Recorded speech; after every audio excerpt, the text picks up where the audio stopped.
I was trying to. I'm a little late on the start here. I was trying to find a. I was trying to find a location. I had planned to do this live stream in the hotel, hostel that I'm. But there's news in the morning and there's breakfast time. I thought that breakfast time would be cool because you could see all the people like hanging out and doing everything. But the BBC is cranked all the way loud, and it was so loud that it would have pulled away from the actual live stream. So instead, I came up to the rooftop here. This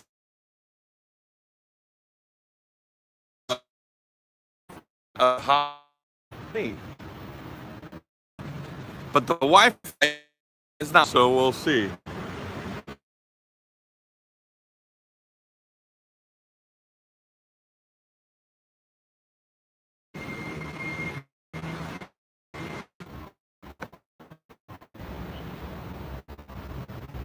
I told you the Wi-Fi here is garbage.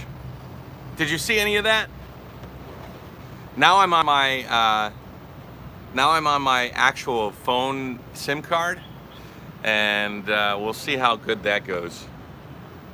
I plan not to use the SIM card for live streaming anymore. I'm using data now. When I came to Taiwan, I bought like two 30-day, one 30-day card and then two 20-day cards, or two 10-day cards, and I ran through all of them. And did you guys see the view outside? Did you see the view when I was walking the camera around, or did you lose me when I did that? Thanks, Netta. Yeah. I think this will be better, but I don't know how long this will last. Eventually, I'm gonna run out of service, and eventually, I'm gonna start sweating sweating like crazy, because up here it's sunny. It's gonna be sunny. All right. Yeah, some lag. The spinning ball connection is poor. Yeah, I'm on data.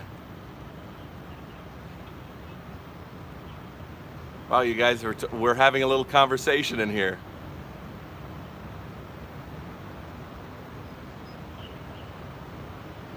I wonder if he wants to fly with those guys on the new rocket and go to the moon.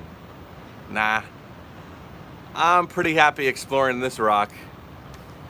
Okay, so I think we'll probably move downstairs again after the sun kind of bakes me, because I really wanted to pull my laptop out and show you some of the videos that I shot, and we'll talk about Taiwan. And I don't like that I'm sitting up here alone, but I sort of feel like, at least in this beginning period, and downstairs in the lobby of the Meander Hostel, you can see let's see here. Oh, sorry. You can see that's we're at the rooftop of the Meander Hostel. So this is where people might come. This is where people might come at night, bring a beer or something, and hang out and talk to their buddies. Kind of neat, actually. But now it's only about the end of Taiwan Q&A. So this episode is going to be a special episode that I'll do at the end of every country. I started this, I don't think I did one in Korea, like an actual end of country live stream. But I did do it in Okinawa as a end of of Japan live stream, and it was a really, really cool live stream. Do any of you guys remember that one? Because that was a really good Q&A. I did it on the street. Do you guys remember that lady that was yelling at me to get off the street? She was giving me all sorts of grief. Meanwhile, everybody else was so excited to see me. Some people just like to be Debbie Downers, and that lady was a Debbie Downer. So this one will be a little bit different. We'll stay here in the hostel. I'm trying to piggyback on the Wi-Fi of the hostel. We'll go back downstairs a little later. And this is just about Taiwan. It's for you guys to ask me questions about my trip. It's for me to summarize things and talk about my impressions of Taiwan and We could talk a little bit about my future plans, but really this is mostly about what I thought of Taiwan and everything. So, in summary, oh geez, I should have shared this with you. If you guys go to the map page, jayoe.com, and then /map, you'll see the map of the world, and you focus on Taiwan, and you can see most of the points that I visited in Taiwan are on there. We can thank Tice, Traveling Tice, for helping me with my map. He redesigned my whole website, and he created a really interactive system for me to enter new points into the map, so I want to thank him for that. But the trip around Taiwan has been fraught with ups and downs. So so let me start. Obviously, Taiwan is an island. Taipei is at the top. Kenting is at the bottom. The west coast is fairly industrial, and the east coast is fairly natural, if you just kind of want to basic knowledge there. So as I left Taipei, I arrived in Taoyuan, and Taoyuan is where the international airport is, and that's where was like the first stop of my tour. And when I say stop, I mean stop. Because when I got to Taoyuan, now let me give you some context. I arrived in Taiwan, in Taipei, in March, after I finished the Q&A live stream from Okinawa. And I arrived in March to Taipei. I stayed in a hostel called the Sleepy Dragon Hostel, and I was prepping my gear, getting it ready. I think I stayed there for a couple of days as I got my wits about me and got ready to circle Taiwan. Riding around Taiwan in March is wunderbar. It's really, really great time to ride around Taiwan. The weather is great. You're not in the middle of Taiwan season. It's not blistering hot. It's a great time to dive. I mean, that was my schedule and the way I worked it in my brain. It was the best time. And so I got all my stuff ready, and the next day I think I was ready to ride and leave with the trike. Yeah, I'm giving you guys a recap of Taiwan first. We'll talk about the questions. You guys can ask questions. I'll look through later, but right now I'm just kind of giving you guys my summary of Taiwan. So I was here in March, ready to go. It was a hostel across town, and I got a call from my dad.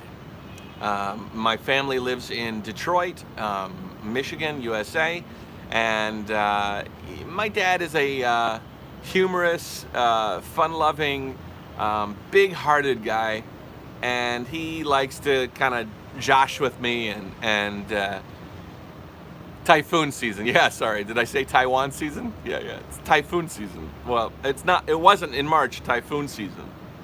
It's always Taiwan season in Taiwan anyways. But my dad called me and he said, Matt, I'm dying. And he said, the doctors give me 6 months. He said this within like the first 10 seconds of him talking to me. And my dad rarely gives me actual calls. And this time he actually called me and told me that. And turns out he had pancreatic cancer. It was stage 4. It was already spreading. And he told me that he had 6 months to live. Now, I knew that Taiwan was going to take me about a month to finish if I really pressed it. And I was contemplating shortly the fact that maybe I could finish riding around Taiwan and then go home to Detroit and spend the time with my dad until the end. A quick call to Annie dispelled that potential, and Annie was like, you don't know how much time he has. You need to go home now. So Sleepy Dragon Hostel was very kind, and the crew there put my trike there, allowed me to keep it, and I ran home as quick as possible to be with my father. 6 months turned out to be 6 weeks, and he passed away 6 weeks after that call in Taiwan. So after that call, there was all sorts of things to do, like you know, his house and my family and the funeral and all sorts of different things. If you guys are interested, this sounds sort of morbid, but if you guys are interested in seeing the journey my dad took in the last 6 weeks of his life, you can watch it, because I actually recorded it all, and I think it was tastefully done. It wasn't done in any morbid way. It was really an embrace of life. He had a really great attitude all the way up until the end. And for me, videotaping him in that way was very cathartic. And so he showed me the value of life in his death, and I recorded it so he could show everybody the value of life in death. Although I miss him every day, I feel like through the videos that I recorded with him, he's with me in a way that most lost loved ones aren't.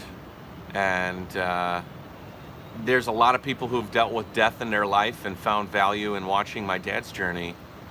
And anyways, if you're interested in watching that series,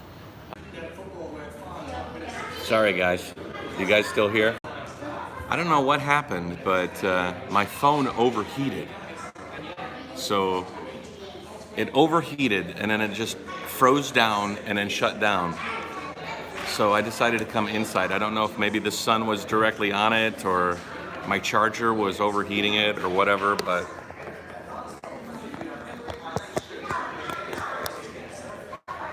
so we came back down. So the backdrop now is going to be the tiger duck. This will be the backdrop. Anybody still here?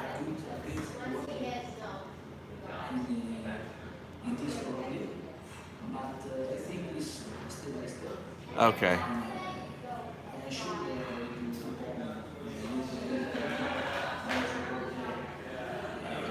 Okay. All right. Sorry about. I don't know what's going on. I mean, the phone just crashed. So, with or without the hat. I don't know. I don't like seeing my I know I had to come all the way downstairs and then come into the lobby. My phone overheated. It gave me a little temperature dial. Hey, Carl, thank you for that super chat, buddy. I really appreciate it. But I'm in the lobby of the hostel right now, so breakfast is way back there, and there's a TV there, and there's a speaker here. See that speaker right there? That speaker is playing BBC, so hopefully it won't get too loud, but it'll be a little bit annoying. But this is where the tiger duck rests, which is pretty cool. It's a very nice home for the duck. Hey, did you notice? Look at the bag on the back. That bag is the old. That's the old bag.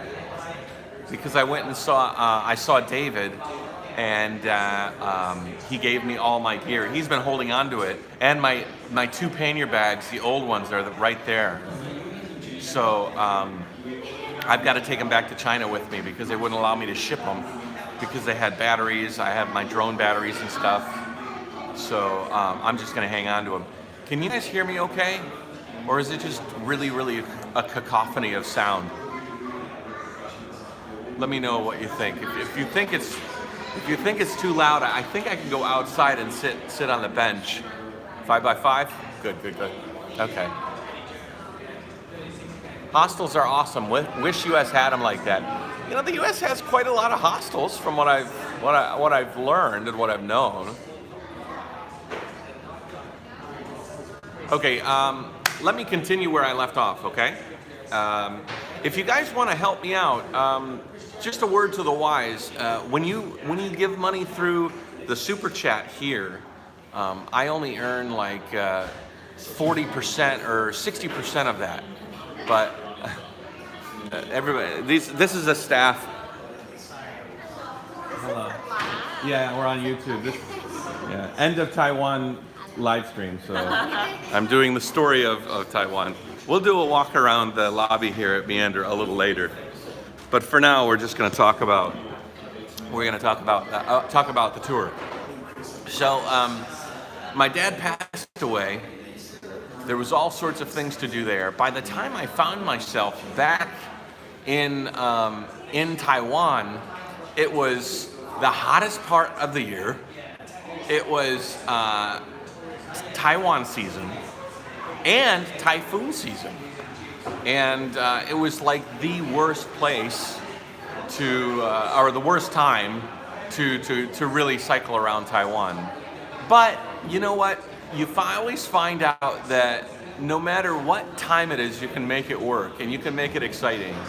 And I am really, really happy with what Taiwan gave me on this ride. Really, really a good time. It had some ups and downs, and let me tell you about them now. So, back to present day. This is the reason why I was talking about my dad also. When I was in America, I wasn't concerned about my personal health. So I was eating, and I was eating, and I was eating, and I was eating, and I was eating American hamburgers, American food, all sorts of stuff like that. And so what I ended up doing is I put on a ton of weight. And I think at my max, I was like at 115 kilos. Calculate that, guys. What is 115 kilos in pounds? It's like 250 pounds or something like that. What are you guys talking about? No, I really, the super chat, if you give me super chat, if you give me like $10 on super chat, I actually only earn, or only receive, $7 from that. So, wow, is that 254? Oh, so fat. I think I was the biggest I've ever been. And I'm not trying to dog fatness, but like that's big for me. That's what you. So So thank you, Carl. Please, nothing to draw away from any donation that you might want to give. I appreciate everything. I have a Redbubble store where you can buy merchandise. I earn some money from that, and then I have a Patreon page where you can donate directly, and I earn probably the most, or I receive. I don't want to say earn. That's kind of a screwed up word to use, but I receive most of that money that you give in Patreon. Okay. So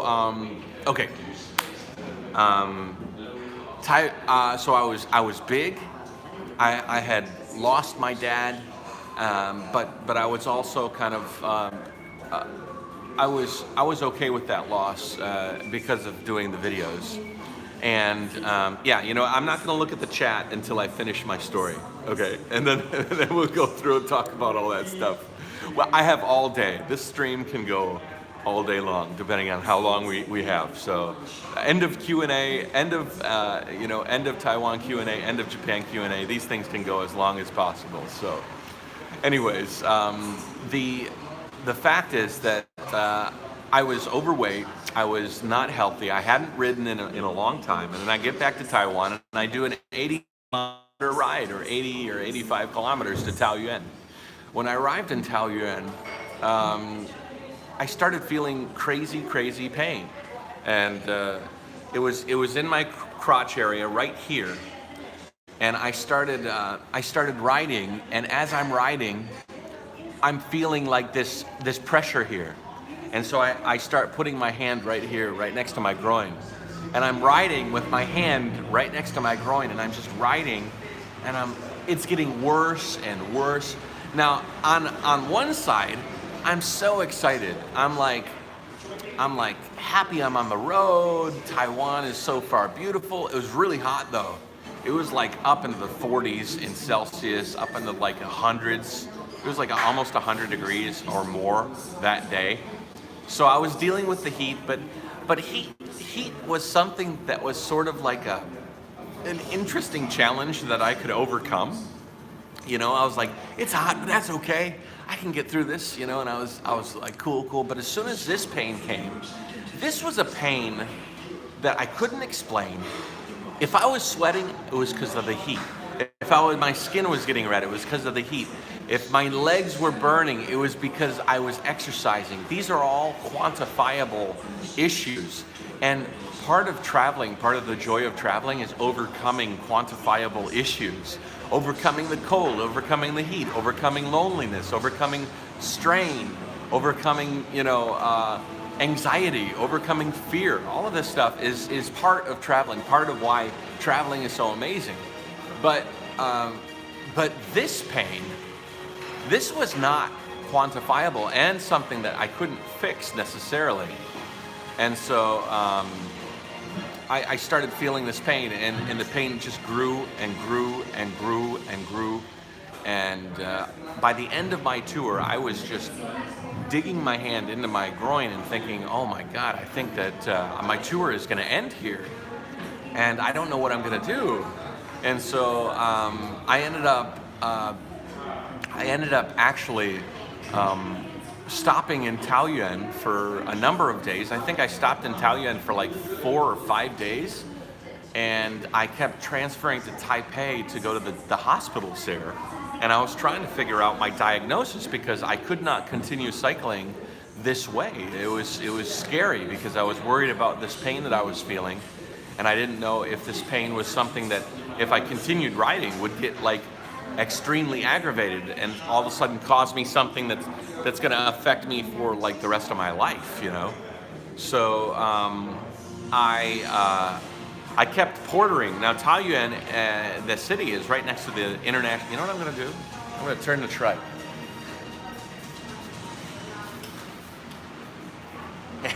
That's better. That's a good shot right there. That actually looks kind of cool. Anyways, Taoyuan is right next to the international airport. So it has a fast maglev style train that goes from Taoyuan to Taipei. It takes like 45 minutes. So I was portering from Taoyuan to Taipei because I knew Taipei had really good hospitals, and I have friends there that were helping me out. And so I got some good advice on places to go.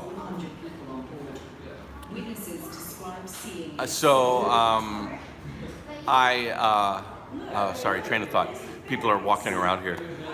So I went back and forth. Long story short, I went to a few hospitals, and they told me I had CPPS, which is some sort of groin area ambiguous diagnosis that requires a change in lifestyle. The doctor that I met actually told me, you need to stop cycling. You need a change of lifestyle. You work yourself too hard. And I'm like, listen, buddy, thank you for your diagnosis, but you're wrong.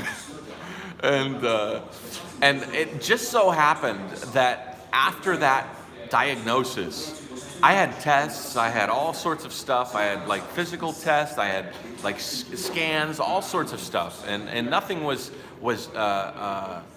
telling me what I thought that I had, which was I thought that I had a hernia. Everything was very ambiguous. So this guy took all of that information and gave me a diagnosis that was ambiguous. And I was ready to take that diagnosis and like sort of live with it. I wasn't going to stop cycling, but I was going to be like, well, I guess I'll just be a guy that fights against CPBS and continues his lifestyle against the grain. And I just so happened to get advice from a friend that there was this, from somebody from the Jayoe Nation, that there was this Joshua Clinic. And this Joshua Clinic is a hernia clinic, and it specializes in hernias, which is what I really, really thought I had. There we go. I really, really thought I had a hernia. And so I went to this hernia clinic the next day, and it's called an inguinal hernia. It's a hernia basically right next to your groin. And I went to this guy, and he gave me a checkup, and he put his fingers right next to my groin, right where the pain was. And he says, cough. When you cough, you actually build pressure up internally, and any hole that you might have that's open, you'll have your insides trying to push out of that hole. So when I coughed, he's like, there it is, you got a hernia. I'm like, why could nobody else tell me? He's like, I have performed 10,000 of these, these sort of diagnosis, like these sort of what is that called when they find something? Like he's done this 10,000 times. He's found, and he's like, maybe they just didn't have the experience I do. So I said, okay, can you give me surgery? Because I figured surgery was the only way to fix it. And he says, well, tell me about your lifestyle right now. I told him about my dad and how I'm probably the largest I've been personally, and how I'm not really in health, and how I'm cycling around the world. He's like, you just need to lose weight. Hey, come on, say hi. Yeah, this is my buddy over here. Have a seat. Walk into your office. Yeah, this is... Now, introduce yourself. Hi, I'm Thomas. Thomas and I met yesterday, and yesterday was his first day. First day in Taipei, in Taiwan, in Asia of my trip. Meeting you, I don't know. Yeah. At this You were supposed to come to the party last night. I know. I took a nap on those beanbag chairs. Nice beanbag chairs. Incredible. I arrived at like 5 a.m. and thought I could power through the whole day, but I fell asleep at like 6 o'clock. Now this guy, it was so interesting because we walked around yesterday, and everything that he saw was like the first time seeing it. Everything that he did was like the first time doing it. I mean, it was like I haven't been in your shoes in 10 years, as far as Asia goes. I mean, he's traveled in Europe and stuff. Yeah. But Asia and Europe is I've like traveled, totally different. It's entirely different. I've traveled pretty extensively through South America, through America, Europe, but never here, which is part of the reason why I came here. Yeah. And yeah, it was fun. Everyone that's been like walking around with me, it's like they're just like trying to see everything through my eyes. Oh, yeah, it's so fresh. fun. It's so fun because he's like, wow, look at all these signs. It's like all this Chinese is everywhere. And like it used to be that way for me. I'd drive down the street, I'd be like, golly, it's like I'm in an art museum, because there's like Chinese everywhere. There was times where I would like just had to like punch you and we're like, you are desensitized to this.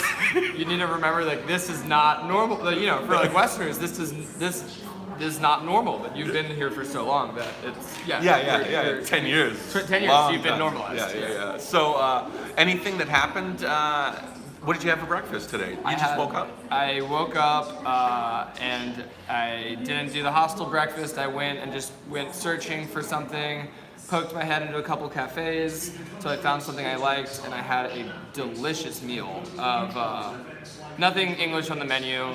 If you couldn't assume, I do not speak Chinese or know what I'm doing. He doesn't speak at all. I don't know what I'm doing here. So. Actually, I'll tell you just a little bit of his story. So he was at the airport in Austin, right? Yeah. Houston. Houston.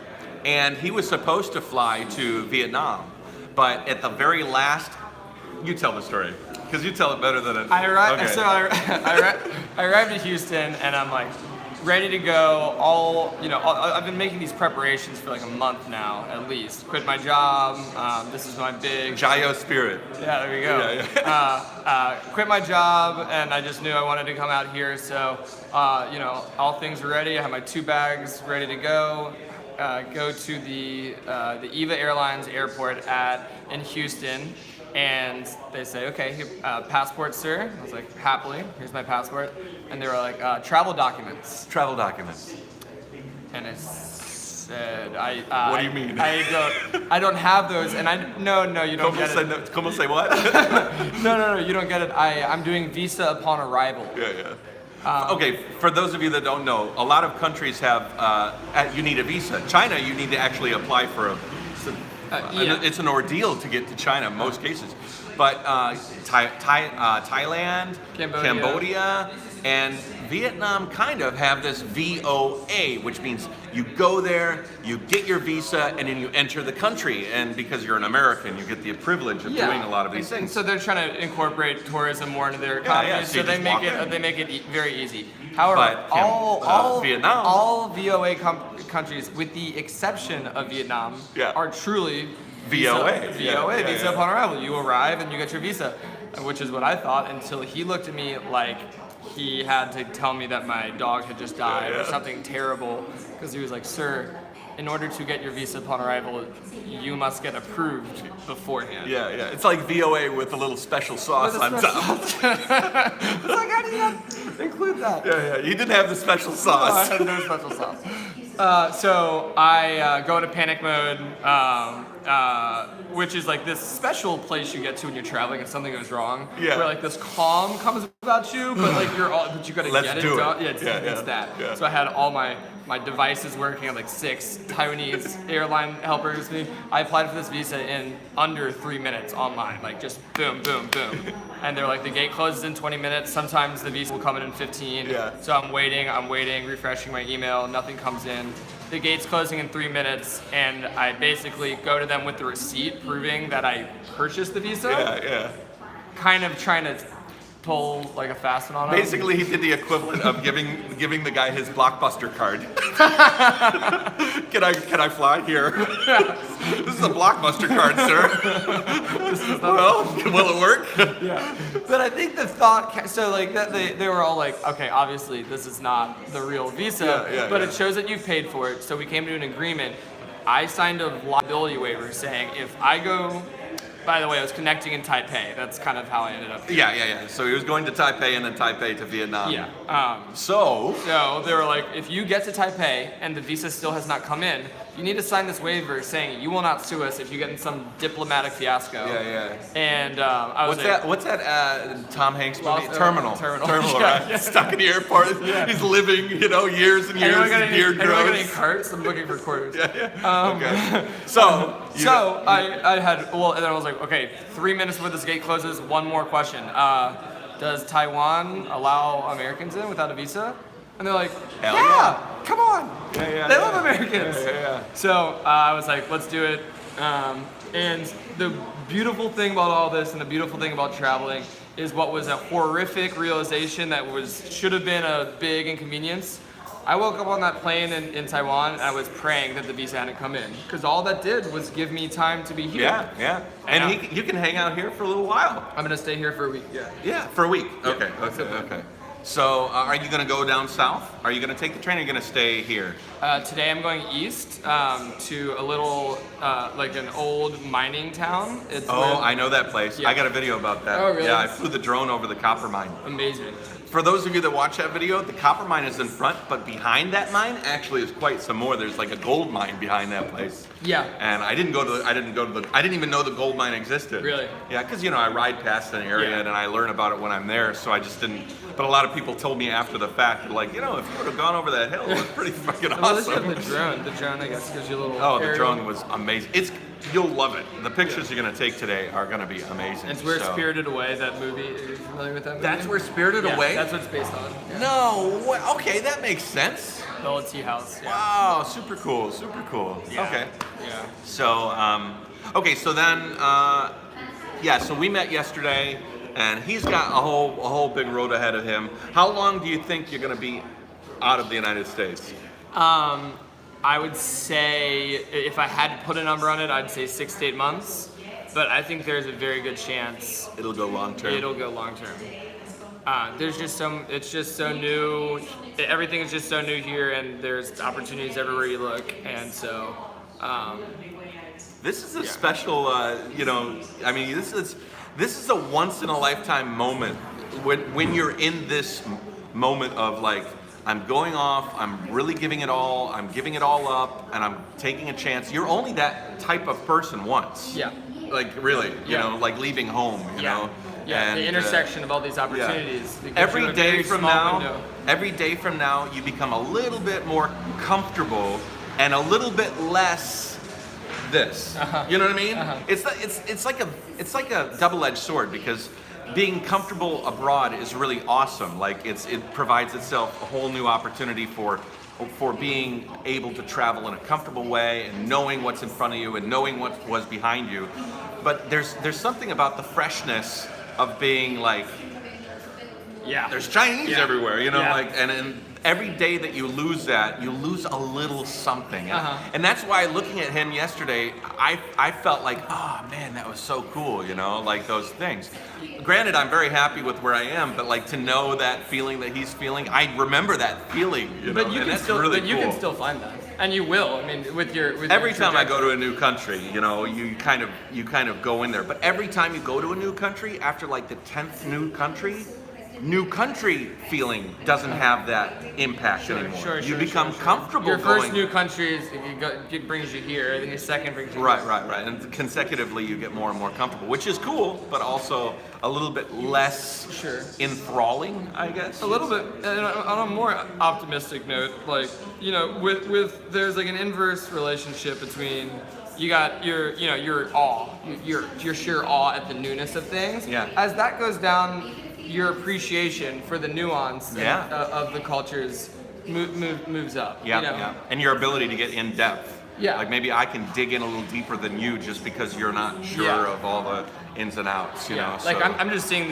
these scenes that are just completely mind-blowing and completely foreign. But you know, as I grow into it, that feeling might go away, but noticing some of the smaller things or appreciating some of the cultural nuances, that'll come as well. Yeah. Okay, so yesterday we talked about, me and him, we talked about like what he wanted to do here, because I think that there's a lot of similarities between your story and my story. Yeah. We were sitting and talking while I changed a tire on the trike yesterday. So I sat in it. It's a wonderful ride. If anyone's been watching him, you never rode a trike before. It's incredible. It's incredible. So we were talking about what do you, because you can't just travel.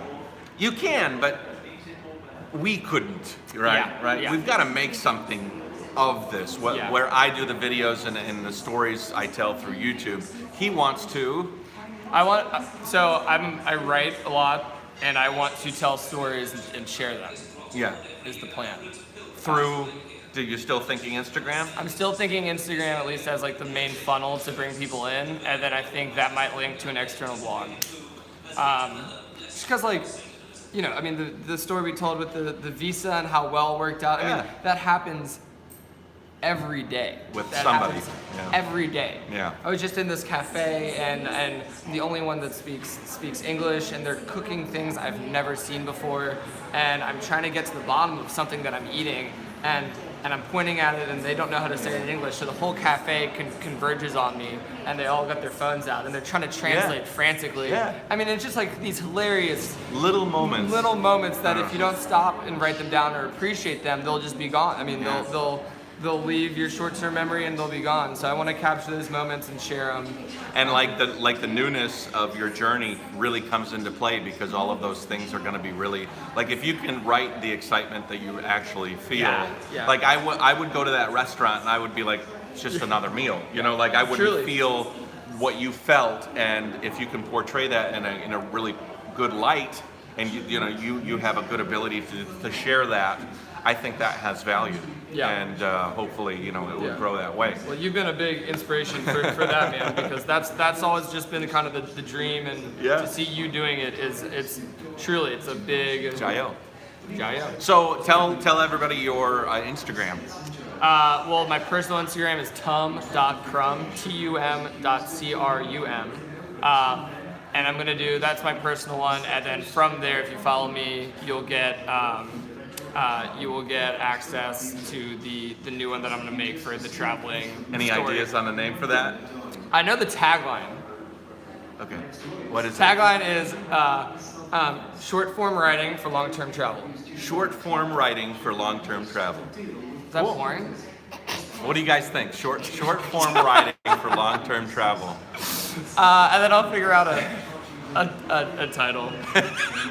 Cool. Well, Yeah. at least you got his base Instagram. Yeah. So once you're there, you'll be able to follow him and wherever it may lead. Yeah, we'll see. And I think we should meet up in Vietnam or something. Well, I'll be there. Cool. I'll be there eventually. Cool. Cool, man.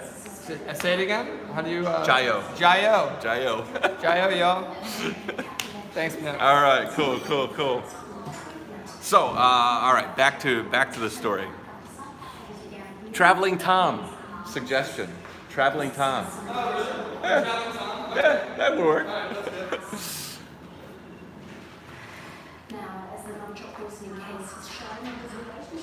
Yeah, right, Jason? Okay, so let me get back to the original story I was talking about. And I know you guys are probably posting questions and everything. I really wanted you to talk to Tom because he had, yesterday when I was changing the tires, I had this tire and the rear tire, tube. The front tire and the rear tube.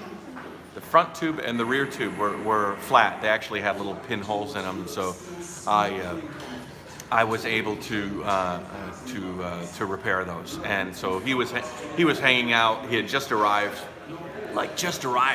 He thought he was going to Vietnam. Turns out he went to Taipei. He's leaving his home for like the first time to Asia, and he's got to deal with all of these things. And then suddenly this guy is here with this 3-wheel bike who's riding around the world, and kind of we went and walked around the streets, and I was able to see his reaction. It was really, really fun. And he's a good guy. So subscribe to his Instagram, give him a shout out from the Jayoe Nation. So, okay. Some news on the BBC. Okay, so let's continue back. So I found out I had a hernia, and I talked to the doctors, and I said, "Hey doc, what do I do? Do I need surgery?" And he said, "No, you just need to get healthy." And so that's what I did.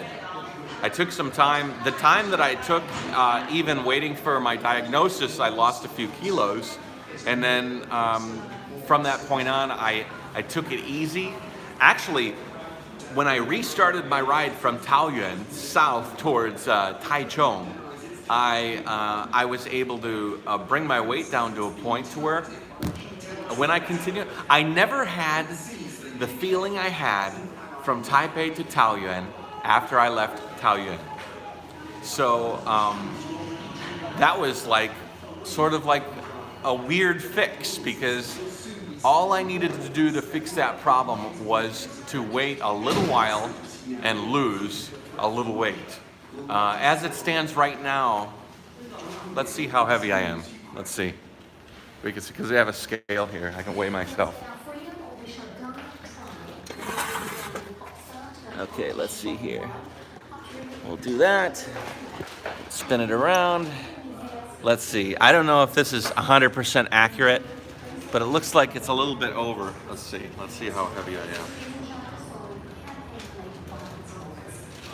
Holy moly, if that's right. If that's right, that's awesome. 99.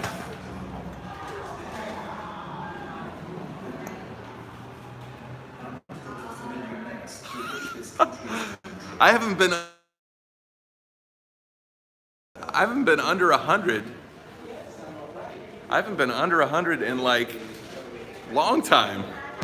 Jayoe to that. So basically, I've lost about 15 kilos since I've been, maybe 15 or 16 kilos since I've been in Taiwan. That is awesome. My phone just came up and gave me an earthquake warning drill, like a test warning. Anyways, cool. So okay, ideally, I'd like to be around 85 or 90 kilos. For me, that would be the best. But yeah, can you tell? I still could lose some of this belly, but I'm doing I'm doing much better. Very well. Very better. My English. After you live in Asia so long, your English simplifies and you start speaking Chinglish, basically. So I speak Chinglish sometimes. Anyways, very good. Very well. Very better. I'm doing very better. Okay, so I left and cycled from Taipei down the the West Coast first. West Coast is industrial, is busy. It's for those of you just joining. I'm doing a summary. It's going very long. This summary of Taiwan. So when I finish, we'll do the question and answer. So post your questions. I'll try and go through them later. So then my mission, when I go ride through a place like Taiwan or Japan or Korea, what I like to do is I like to build a theme, something specific that I'm looking for in that country. In Taiwan, I wanted to learn how and where bikes were made, and in particular, where my frame was made, because my frame, although the trike here is produced and assembled in Germany, the frame, the actual yellow base component, the skeleton per se, was made in a company in Taiwan. I knew this when I built my trike in Germany. I saw the box for the frame and it said made in Taiwan. And so I was like, wow, I'd really love to find out the birthplace of my frame. And I ended up finding it in Taoyuan. And so along with finding it, I found a whole bunch of different factories. I went to factories that made the gears. I made the head units. I went to factories that made bicycle frames. I went to factories that made all sorts of manner of things, trikes, quads. I even found a factory that made a minesweeper bicycle. It was a minesweeper tricycle, actually. Quite interesting. And it was fascinating. And so that's kind of was my purpose of riding the West Coast, because I knew it was industrial. I knew it wasn't going to be as like natural beauty as the West Coast or the East Coast. So I wanted to make that kind of a valuable part of my trip. And so in looking at the factories, it really made the West Coast worthwhile. Not that the West Coast wasn't worthwhile. I met some amazing people. I did some amazing things. I traveled to an island called Penghu, which is on the west side, and I rode all around Penghu. I met a buddy, King Kong. King Kong, you're amazing. Everybody loves King Kong. He's just what a heart of gold on that guy. I met George, the owner of the Performer Factory, who I met the other day. George wants to make me a custom trike built from scratch specifically for the Jayoe World Tour, with a steps motor in the front, electric motor with a roll-off speed hub in the back, with a full suspension. We're talking like all the bells and whistles. Really, really awesome. And Sabina, who I did an interview with, who helped me make contact with a whole bunch of people. Sabina was fantastic, and although she some of the video projects that I really planned to do didn't all come through.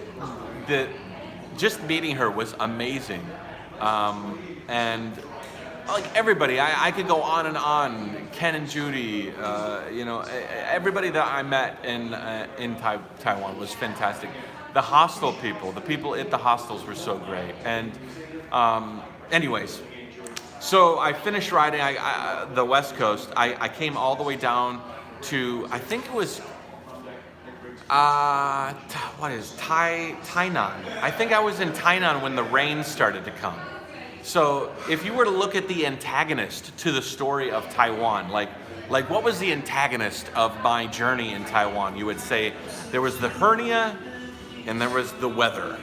And the weather, like I said, going through Taiwan this time of year is very, you're kind of accepting the fact that you're going to ride into some really messed up weather, because this is typhoon season. And so I ran into about 2 or 3 typhoon weather systems that paused my tour. The first one was in Tainan, and it led all the way to Kaohsiung. I rode to Kaohsiung, and the weather was so rainy. Do you guys remember that ride? It was so rainy I mean, it was so rainy that my iPhone X got waterlogged. And the iPhone X is supposed to be waterproof up to like 2 meters or 1 meter underwater. And that phone just, it's in my bag. I got to take it back to China and have it replaced with my Apple Care. So yeah, I see some of you guys commenting about that Performer Factory visit and asking about the factory. So I'll go back to that. Yeah, that Performer Factory was amazing, and Pacific Coast Cycle was amazing too. Those bikes and trikes and quads and things that they make were really quite interesting, eh? And George, for those of you asking some more clarification on that, he said that he wants to support the Jayoe World Tour. He wants to design a new fully suspended trike, like suspension meaning there's suspension here, and in the back. And he wants to use me as a chance to test it out, which is really what I wanted HP to do in the first place. I wanted them to be a little bit more of a partnership and to, you know, support me, send me out some new stuff if they get it. If they get a new trike or something, they want me to test it out, send it out to me. But it just turned out that I don't want to dog HP, but they treat me more like a customer than a partner. They gave me a discount on the trike, and that was about it, really. They print some stories about me and whatnot, but Performer and George, they want to support. George even said to me, he's like, if you don't like your tires, we'll change the tires. If you don't like this or that, we'll change it. He even said, I'll make you a trailer. And I said, George, I don't know if I want a trailer because I don't know if I'm going to use it. And he's like, it doesn't matter. If you don't use it, then you send it back. I'll send you something else. And then if we want something else, he's like, I just want to see your tour successful. I want to see you happy. I want to see you, using some of my stuff. That excites me. And it excites me to see what you're doing, and I want to be part of it. And, so that is amazing. Clay asked, what about a quad? Quads have too much going on, I think. A quad is too different. Quad is a four-wheeled bicycle. I like the trike. I kind of like the form of that. But yeah, so George is going to come back into the Jayoe World Tour in a few months. He said he thinks he's probably going to finish the prototype in like about 4 months. And he's going to finish the prototype. He's going to ride it, going to kind of work out all the kinks. Then he's going to make 6 first versions. And one of those first versions is going to be for me. It's going to be built specifically for me. And so I'll take the Tiger Duck. The Tiger Duck is probably going to be sent back to China. He's going to take a little nap. He's going to relax a little while. And I'm going to probably ride the Performer I'm going to give it at least 6 months, and we'll see where it goes. But I'm going to be riding the Performer for a little while. And we'll see how it goes. And I'll be very interested to see what HP decides to do when they learn that I've decided to ride another trike and I'm not providing them with, a bunch of content all the time of me, enjoying their trikes. Maybe that'll wake them up and they'll be like but also maybe it'll be too late. Maybe I'll enjoy that Performer trike and never go back. But I'll tell you what, that is a really, really nice ride. I think that's a really, really nice ride. Anyways. How's it going? Here, come on, introduce yourself. Here, right here. So I finished Taiwan, so I rode all around Taiwan. Yeah. So he's staying in the hostel here. He's on the floor we're staying. Yeah. You look fine. You look fine. So what's your name? Introduce yourself. Nigel from Toronto, Canada. Traveling in Taiwan only for a weekend or so. Is this your first time in Asia? No. No, you live in China. That's right. You live in Shanghai. Yes. And yes. You're teaching there, right? No. Studying. No, I have an office job. Okay. As I like to call it. Yeah. Okay. Yeah. And how long have you been in Shanghai? About a year. Yeah. All right. Right. We went over all this before, but my memory is so screwed up, so we have to go through it again. Yeah. So, are you enjoying Shanghai? I am. It's good. It's a nice mix. It's sort of a big city, so you get the things that you want in a big city, but it's also not. It's culturally very different as well. Yeah. So you get that nice balance of both. I live in Ningbo, which is a couple of hours south of Shanghai, Ningbo is a bit like that, but even more because it's way less of a big city, but it's still a huge city. You know what I mean? Yeah, totally. So like when I moved to Ningbo 10 years ago.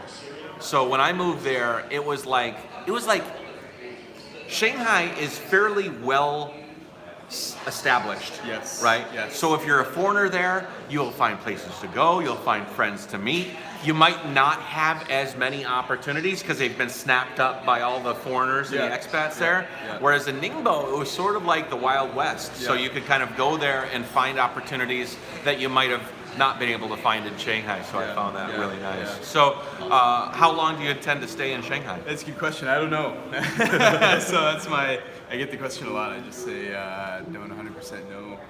But Cool. That's kind of the fun part as well. Yeah. So As it's, long as it takes. Yeah, that's good. Do you renew your contract 6 months at a time, or is it year contract? Or I think it's like 3.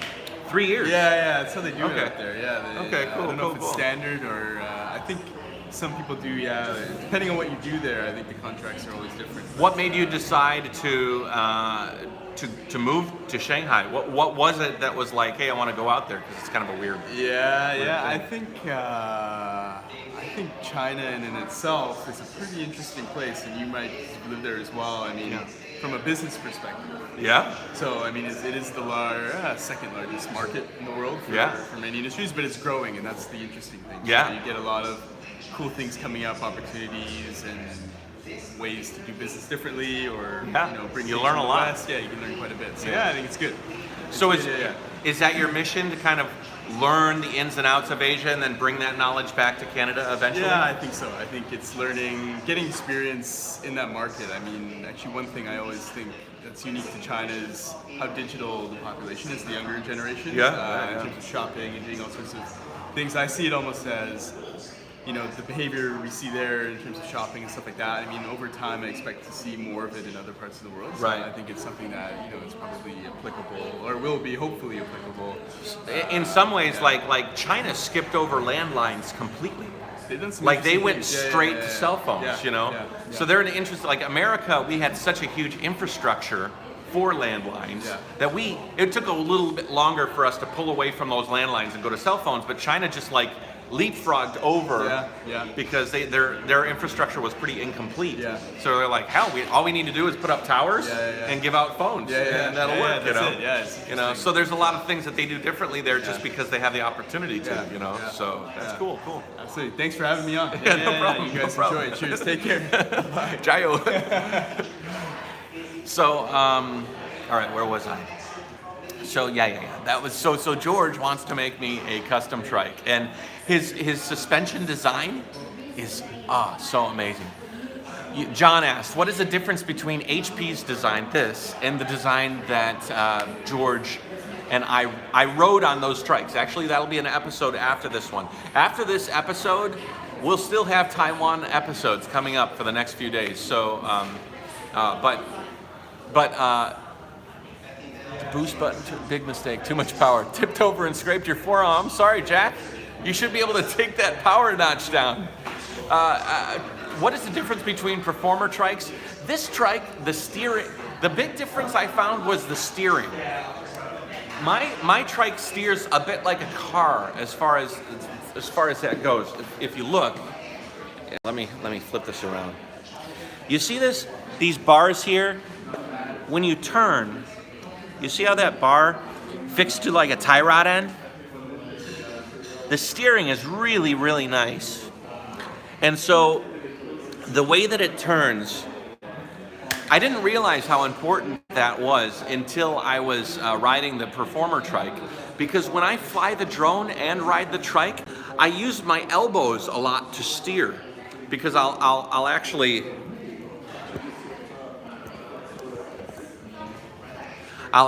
be I'll be using my elbows and then steering at the same time and piloting. That's how I can kind of like very, very delicately and casually turn. If I need to make a big turn, then I grab the drone controller with one hand and I use my other hand to actually steer. But if I just need to kind of keep myself in line, I use my elbows. And I found that the performer trike has to do this to turn, and so that was a little bit bummed. That was a little bit different. Yeah, McPherson struts. All right, Kriegant, thank you for being here. Jayoe, take it easy. Yeah. Well, I think what George is going to do is he told me he's going to try and innovate some things and create a ride just for me. So, and he said anything that you want, I'll try to provide for you. So we'll see. Anyways, let me get back to my story for Taiwan. So I left Tainan and I headed south. Tainan, and I went to Penghu Island, which was amazing. I saw King Kong there, and I rode around Penghu Islands, and that was a beautiful ride, man. Wasn't that some great riding? That was some beautiful episodes. I got back on the road. I headed south to Kaohsiung. When I went to Kaohsiung, I ran into the rain again, and I was socked into Kaohsiung for I think 3 days or 4 days, and that rain really screwed up my tour of Kaohsiung, and it was the friendliest King Kong ever. He was the friendliest King Kong, although King Kong was quite friendly. He was just misunderstood. What was that famous line at the end of King Kong? The beast is dead, and the guy says, no, it was beauty that killed the beast, right? Isn't that the end of King Kong? Because he fell for that girl, the human girl. Anyways.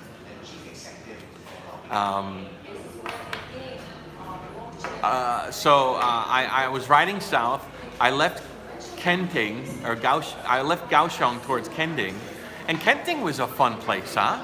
That was a very hippy-dippy place, like a casual, relaxed traveler town for like people that are just really, really awesome people. I really enjoyed that. What was the name of the fruit you ate at the small roadside? Oh, that was, what was that? The creamy apple, or help me out here, guys. What was that fruit? That was amazing. That was so good. So, geez, let me wrap up the tour and then we can start answering questions. So, we got down to the southern tip of Kenting, and then we went to the southernmost point of Taiwan, rounded up the east coast, and things got a little bit sparse as far as cities go, and a little bit more beautiful as far as water and landscape goes. And that's when the drone really came into play. I got so much beautiful drone footage. I wanna do a drone video after I finish and leave Taiwan. I wanna sit down with all my drone footage and come up with some really beautiful montage, like a 30-minute drone montage of Taiwan. And if you guys out there live in Taiwan or know anybody that produces music that is sort of Taiwan or Taiwanese, and you want to send me the music, I would love to use some local music as a backdrop to those videos.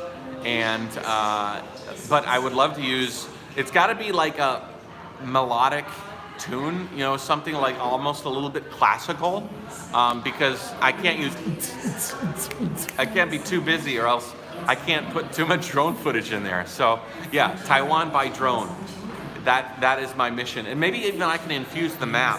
Like, so I'll do like a few beautiful shots and then show the city where those shots were done, and then a few beautiful shots in the city where those shots were done, and then maybe we can do that. I think that would be quite nice. Maybe that would be one of the most popular videos of my time in Taiwan. That's right, Taiwan Aboriginal music, but where do I find it? And is it copyright free? If you guys can help me, help me. So, the East Coast presented itself with a bunch of new challenges. The weather was a lot better. I ended up going to Green Island, and I met my buddy Alan and all of his like little cute traveler buddies. And man, some of those girls were cute, eh? And they hung out. We ended up doing those cliff dives and showing. Alan showed me around all those places. I slept in that abandoned hotel. Was that amazing? That hotel was so freaky deaky. Okay, this is what I heard with regards to that hotel. It turns out, and I'm not 100% sure, but I'm thinking that one guy or a couple of guys had an idea for a con job.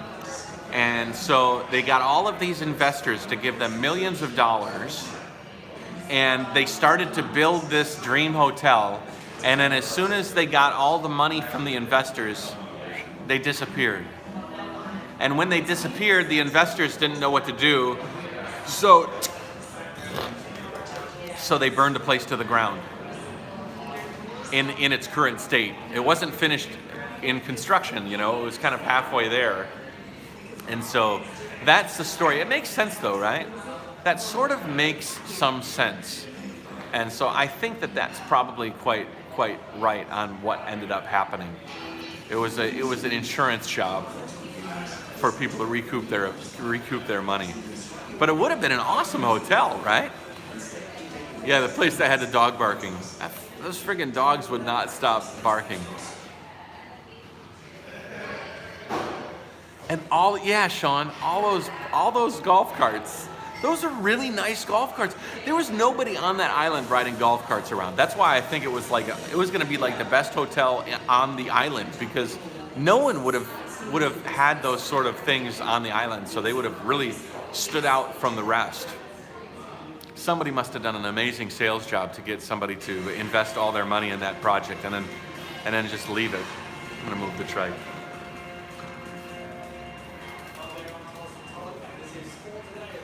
That's better. It's using this area is better. So yeah. So I left Green Island. I came back to the mainland. I headed north. The roads were long and beautiful, and even Green Island videos were beautiful. But I'll tell you what. I mean, what do you think was the best drone shot of all of Taiwan? I think the best drone shot of all of Taiwan was when I was riding around the cliff sides from Hualien up to Yilan on the Suhua Highway? Suhua, Zhou Highway, Suhua 9. What an amazing ride. That was, in my opinion, the best. Oh, you think the Sun Moon Lake video shot was the best? Yeah. When I flew over that beautiful island that was circular, and in Traveling Tice, yeah. When the girl is walking on the hillside in the Green Island, and I'm coming around her, that was an amazing shot too. I didn't even think about my video from Sun Moon Lake. It was such a long time ago. Wow, yeah, super cool. The luminous, who was that? That was Clay asked that? Who asked? Brian. Brian was asking about the luminous decals from Annie's factory, not Annie, not my Annie, but Annie, the girl that owns the decal factory. And yes, I don't have the final ones. They're still working on them. But yeah, do you see that? It's very, very subtle in the daytime, but at night it's really amazing. So we're figuring that out still. We're still figuring that out. I actually visited her factory and we went over those decals a little while later, a little bit, and they're gonna work on that while I'm in. They're gonna work on that while I'm in China. Yeah, I'm still here. I think this is gonna be a long one, guys. I'm feeling good about it. Are you guys feeling good about this episode? I'm feeling good. So yeah, Sun Moon Lake, that was an amazing thing, and the girl walking, that was an amazing flight. Taroko National Park was an amazing one. Following the wave backwards, you guys know that one? My camera was pointed forwards, and I was coming backwards as the wave crested, and then I pulled it over a beautiful still pool of water. Oh, what? I got some amazing shots, guys. Amazing shots. Yeah, maybe Tice is on a journey of himself. Traveling Tice, the man who I was talking about earlier, who helped to redesign my map page. And Tice, can you put in the Taiwan page you just developed? Because if you guys want to see all the videos from Taiwan, he went ahead and put a page like that on Jayoe.com, but you know, Tice, you can't put the back, so you got to space it out. So check it out. I like the footage of a man is standing and he's fishing, and he threw his that was just recently. That was like 2 episodes ago. The copper mine was a good drone flight too, right? But the guy throwing his fishing reel out, and I swear, I was so worried he was gonna clip the drone because I had flown around him and he's just casting, and I didn't ask him to do that. He just did it perfectly. Sometimes it just comes together.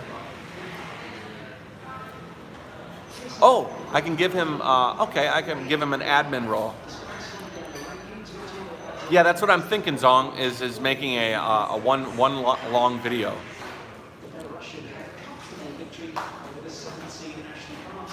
Anyways, yeah, some really, really beautiful videos. Really, really nice.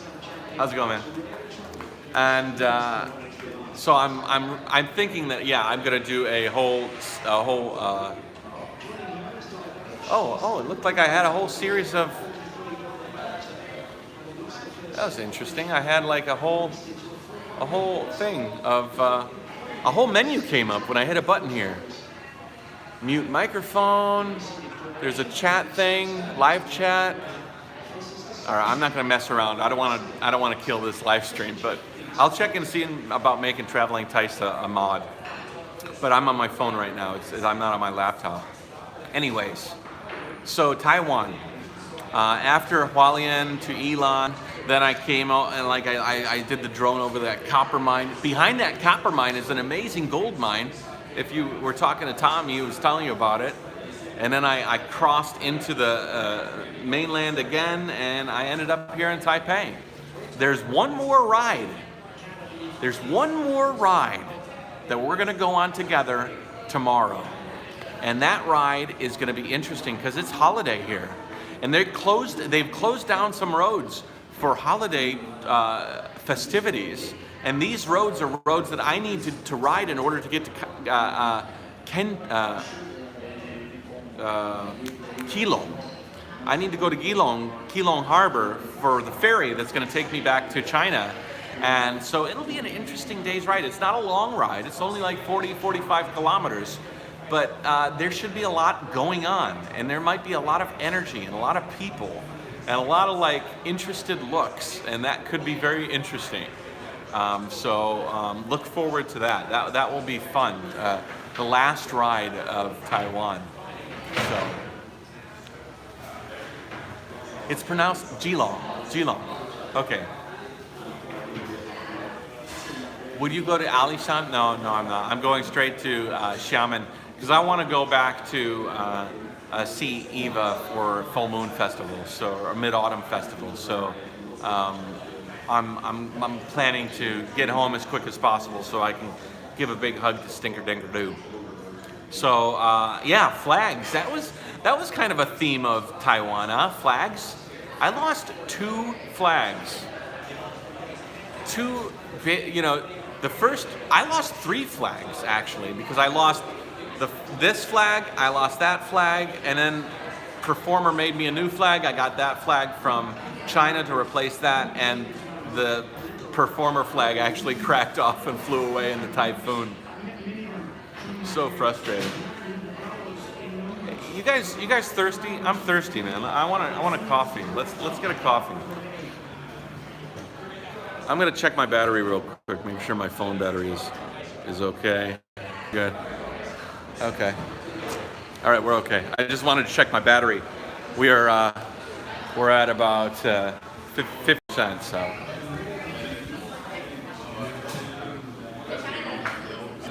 So let's get a coffee and some water. Hello.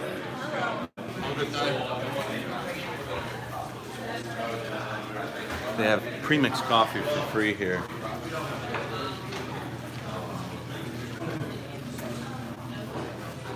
Let's see here. Blue Mountain, milk tea, caramel macchiato. We're gonna go with the caramel macchiato.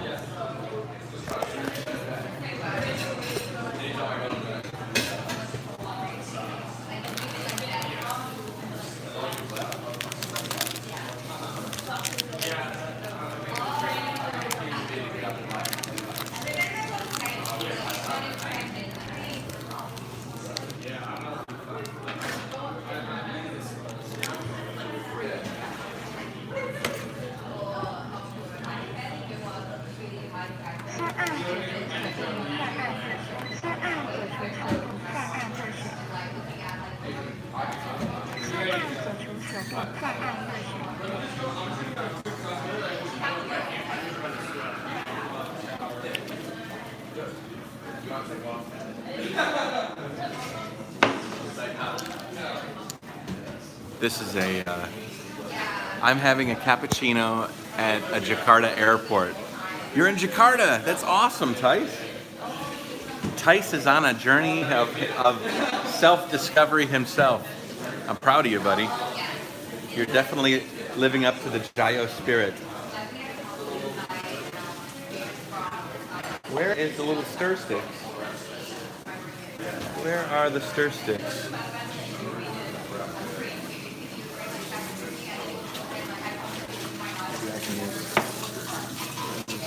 There we go. Hello.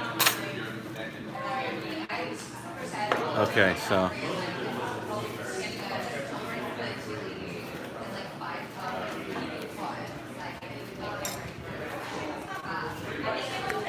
Coffee.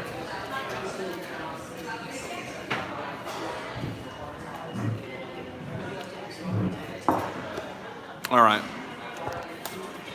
Yeah, Tice is moving to Australia for a while.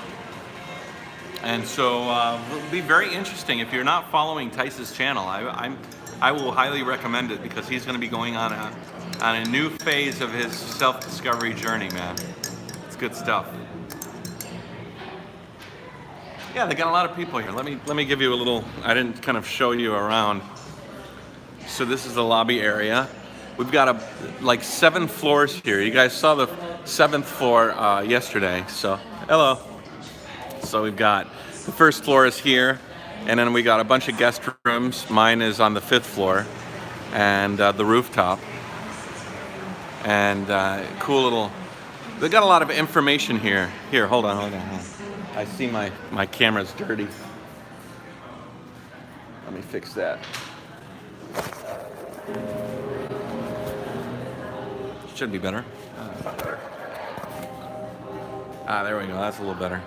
Anyways, so yeah, they let me keep my trike right here, but they've got like a really nice place to store all your stuff.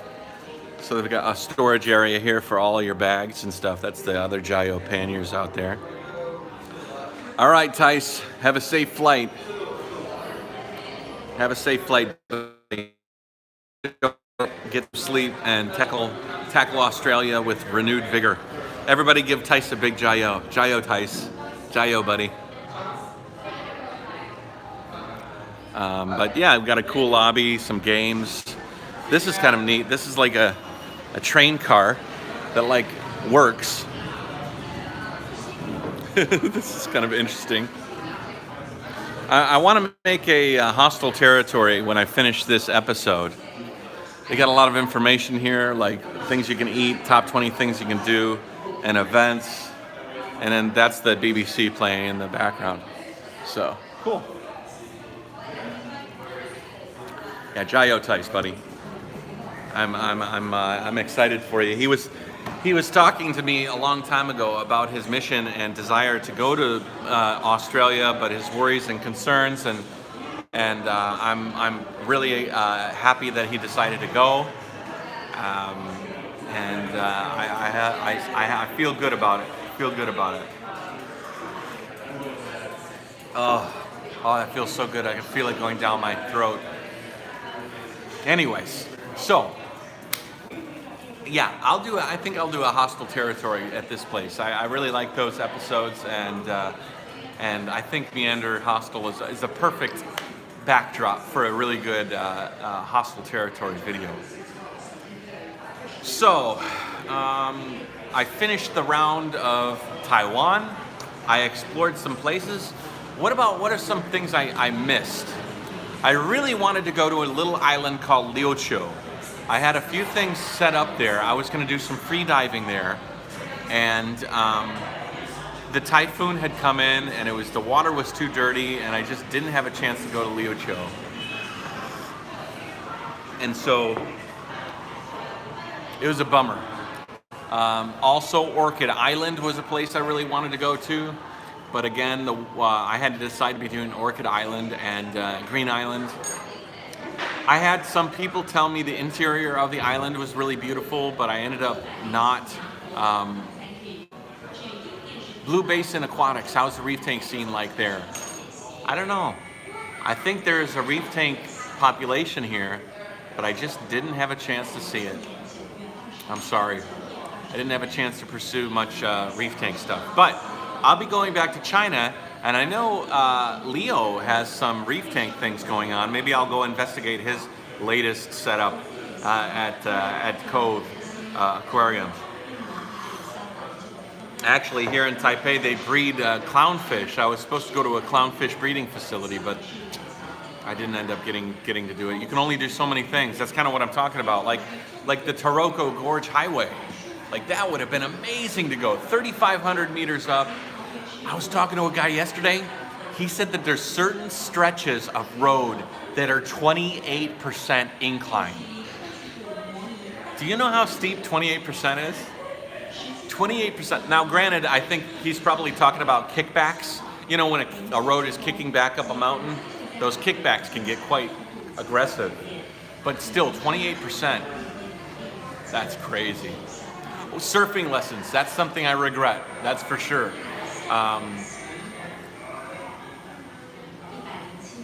That was something that I really wanted to do was surfing. But I think I'll do surfing in Australia. I'll do surfing in Indonesia. There'll be a million chances for me to do. Yeah, 28% grade. Crazy. I've done 22% in Korea, and at 22%, my trike was actually slowly. Every time I would go forward, it would come back like halfway. So, yeah, I don't know about that. That's crazy, huh?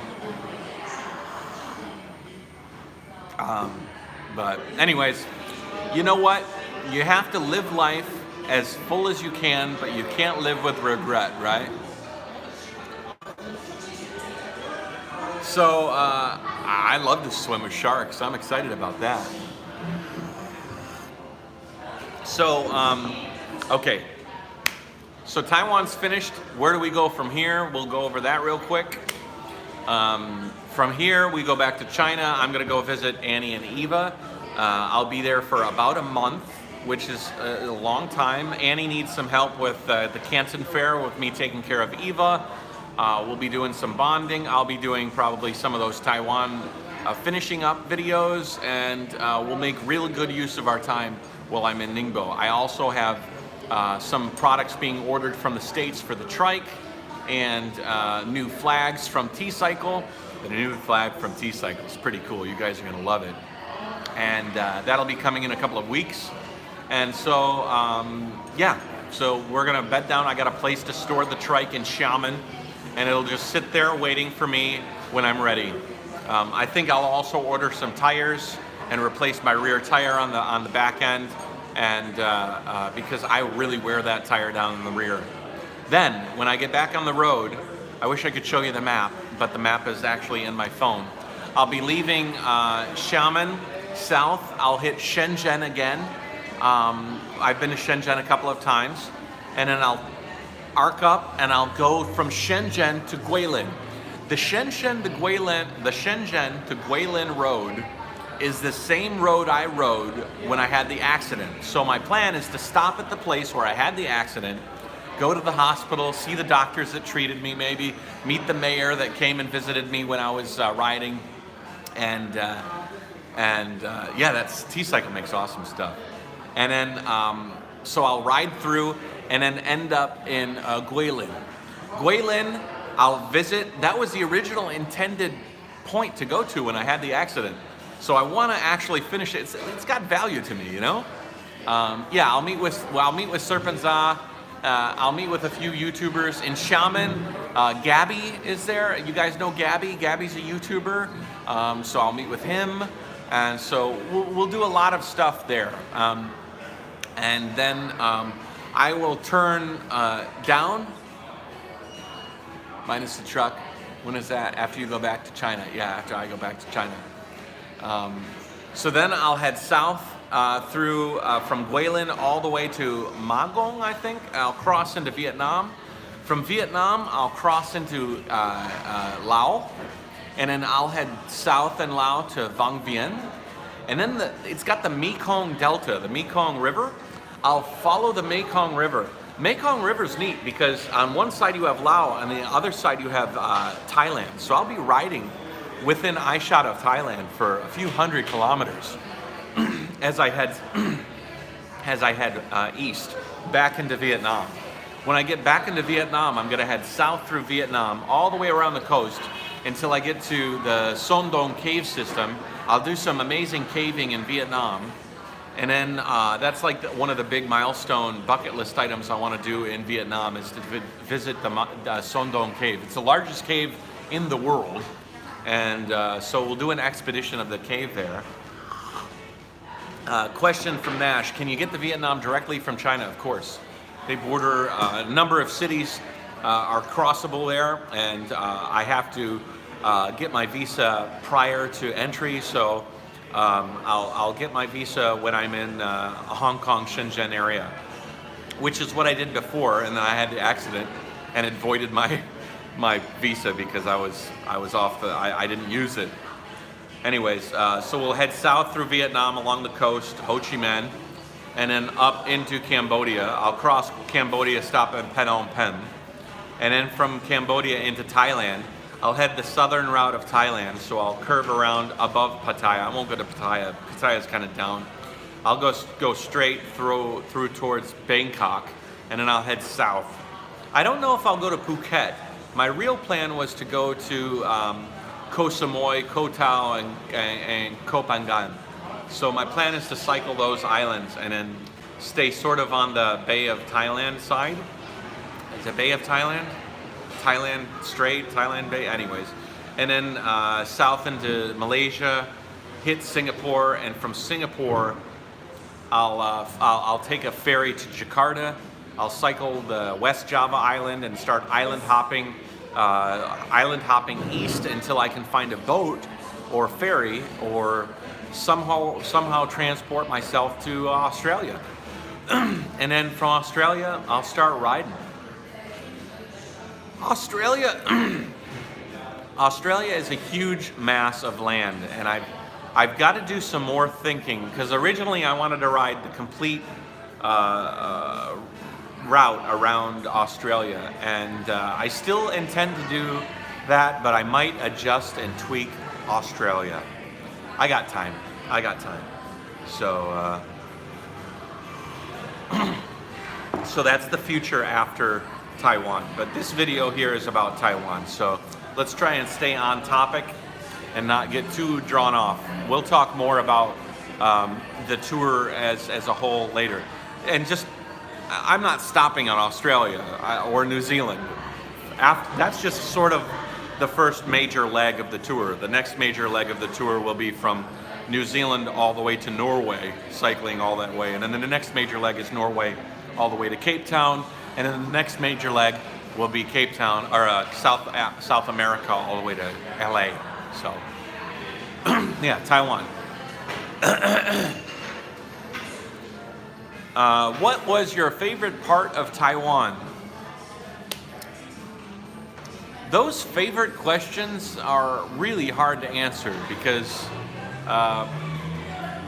you're trying to pick one thing, and every single thing that you do has value in different ways. Sometimes you meet somebody, like meeting Tom and talking to him about his first experiences in Asia and first experiences in Taiwan. That was amazing. And then, you know, riding the cliff sides from Hualien to Yilan, that was an amazing ride. And then you have, I had so many amazing things. It's very hard to quantify.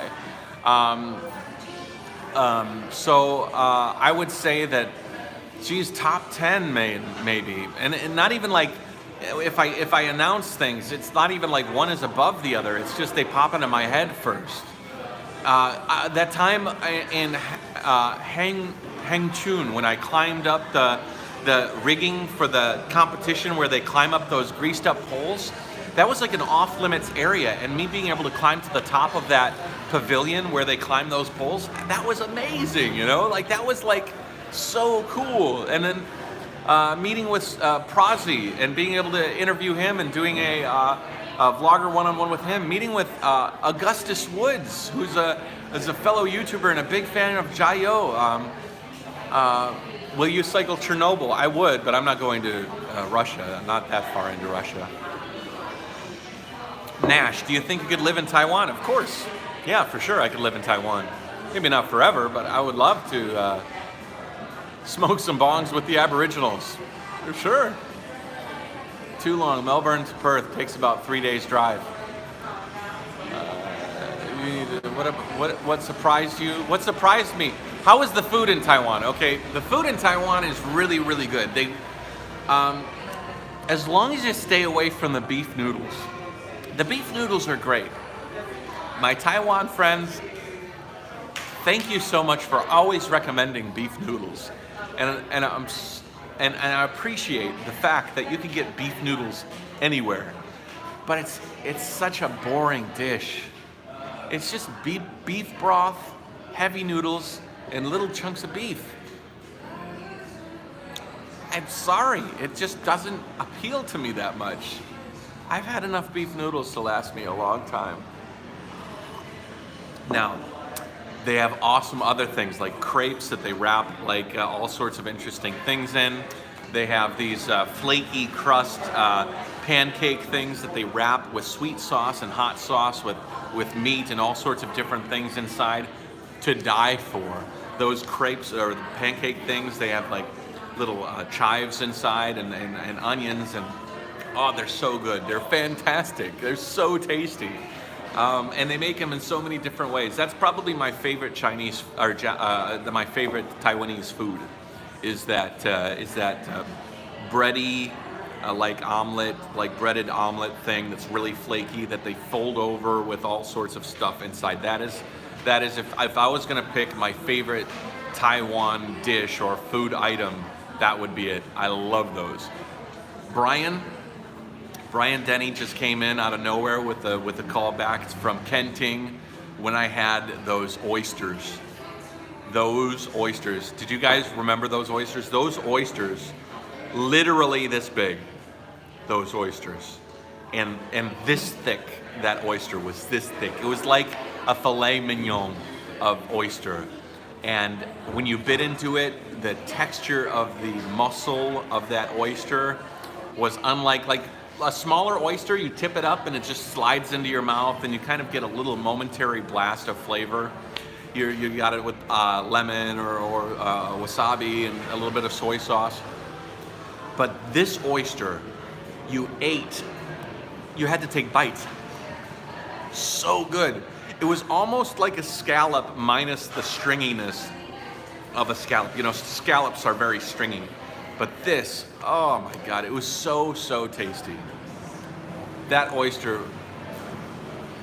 Now, I don't know if that oyster was a Taiwan dish. That was just a giant oyster. So I still stick with my original statement that my favorite food item, that Taiwanese food item, is that sort of pancake-ish wrap. And that was amazing.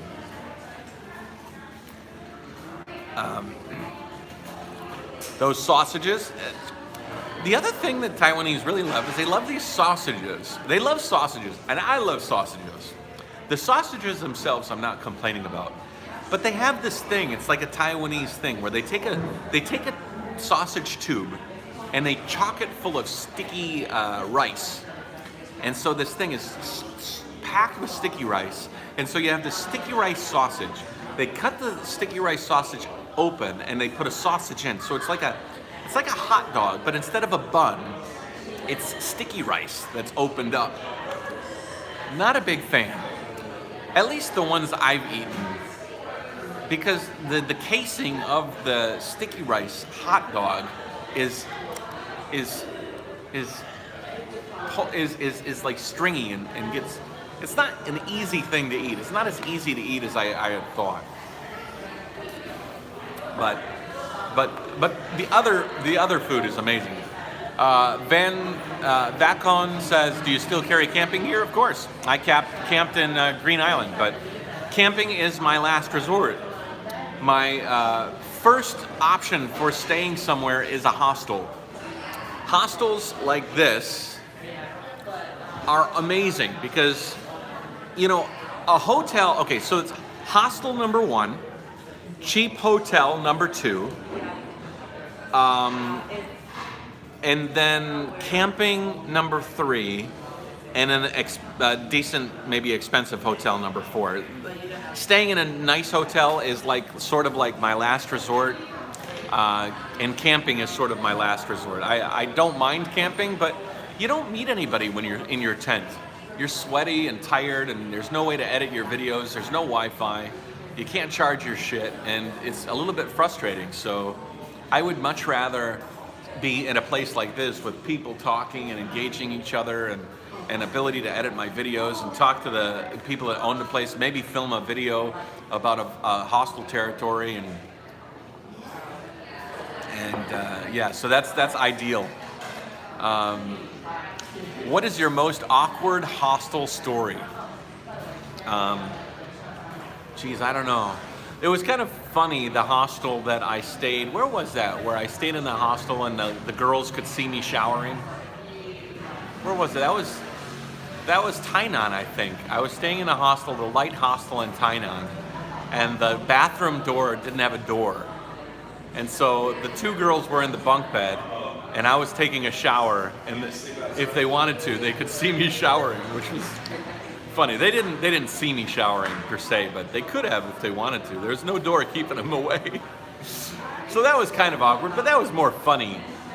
There was a hostel that I stayed at with my friend Ryan in Indonesia that it felt like I was living in a prison, and there was all these bunk beds and all these locals that it was very sketchy, and my bed was, the ceiling of the hostel was very narrow, and so my bed area for me to sleep was like this, and so my face was like about this close to the ceiling.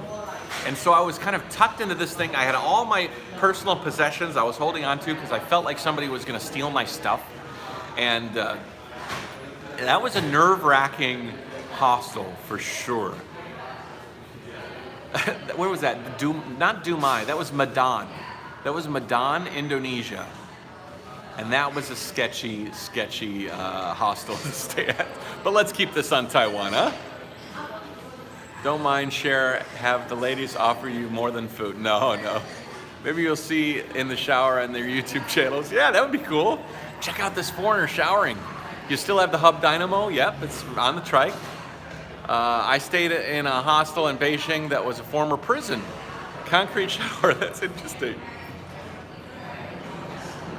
All right, hostel love story. What's your most awkward hostel? Okay. All right, guys, I'm gonna start answering questions, and scallion pancake, that's what it was.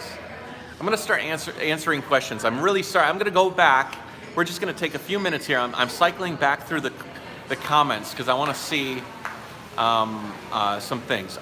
I couldn't watch the giant oysters. They looked like massive boogers, but man, they were tasty boogers.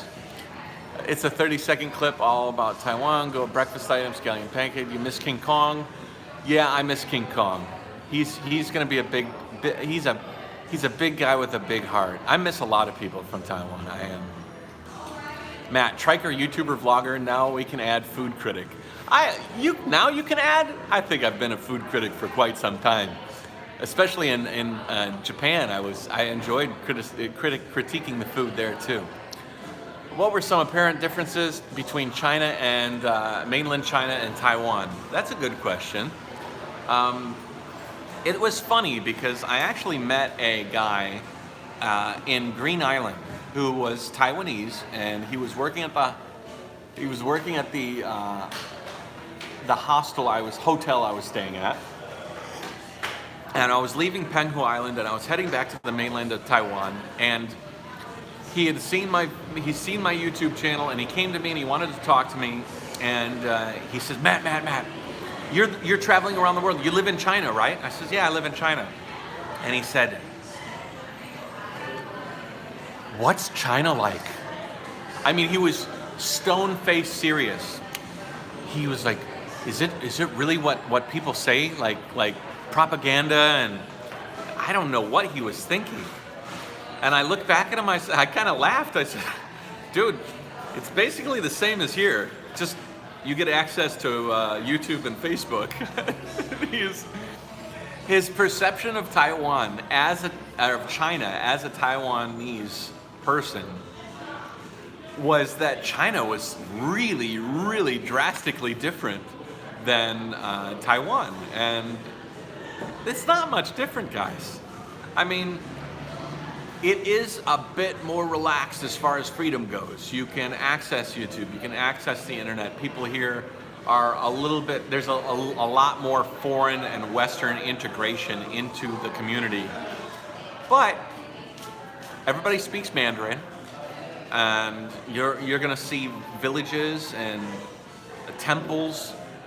One big difference I found, there's a lot more Buddhist temples here in Taiwan than there are in mainland China. So many temples here, just temples after temples, almost too many temples. It sort of feels a little bit like, no worries, like if you have like one big temple in a city, then going to that temple is sort of like a special thing. You want to take a picture at that temple. And I remember the temples here in Taiwan are so ornate, like really, really detailed, ornate, and gorgeous. And so like I remember seeing one and I'm like, I gotta take my picture in front of this temple because it's so cool. And then I went and rode like 2 blocks away and there was another temple. And then 3 blocks away, there was another temple. And all of a sudden I'm like, there's so many temples here that like, I don't really want to stop and take a picture of everyone because there was just too many darn temples. So that's like one difference. People are the same, man, but I'll tell you what, people are the same everywhere. People are extremely kind and friendly here. Maybe China is a bit louder. I have a theory.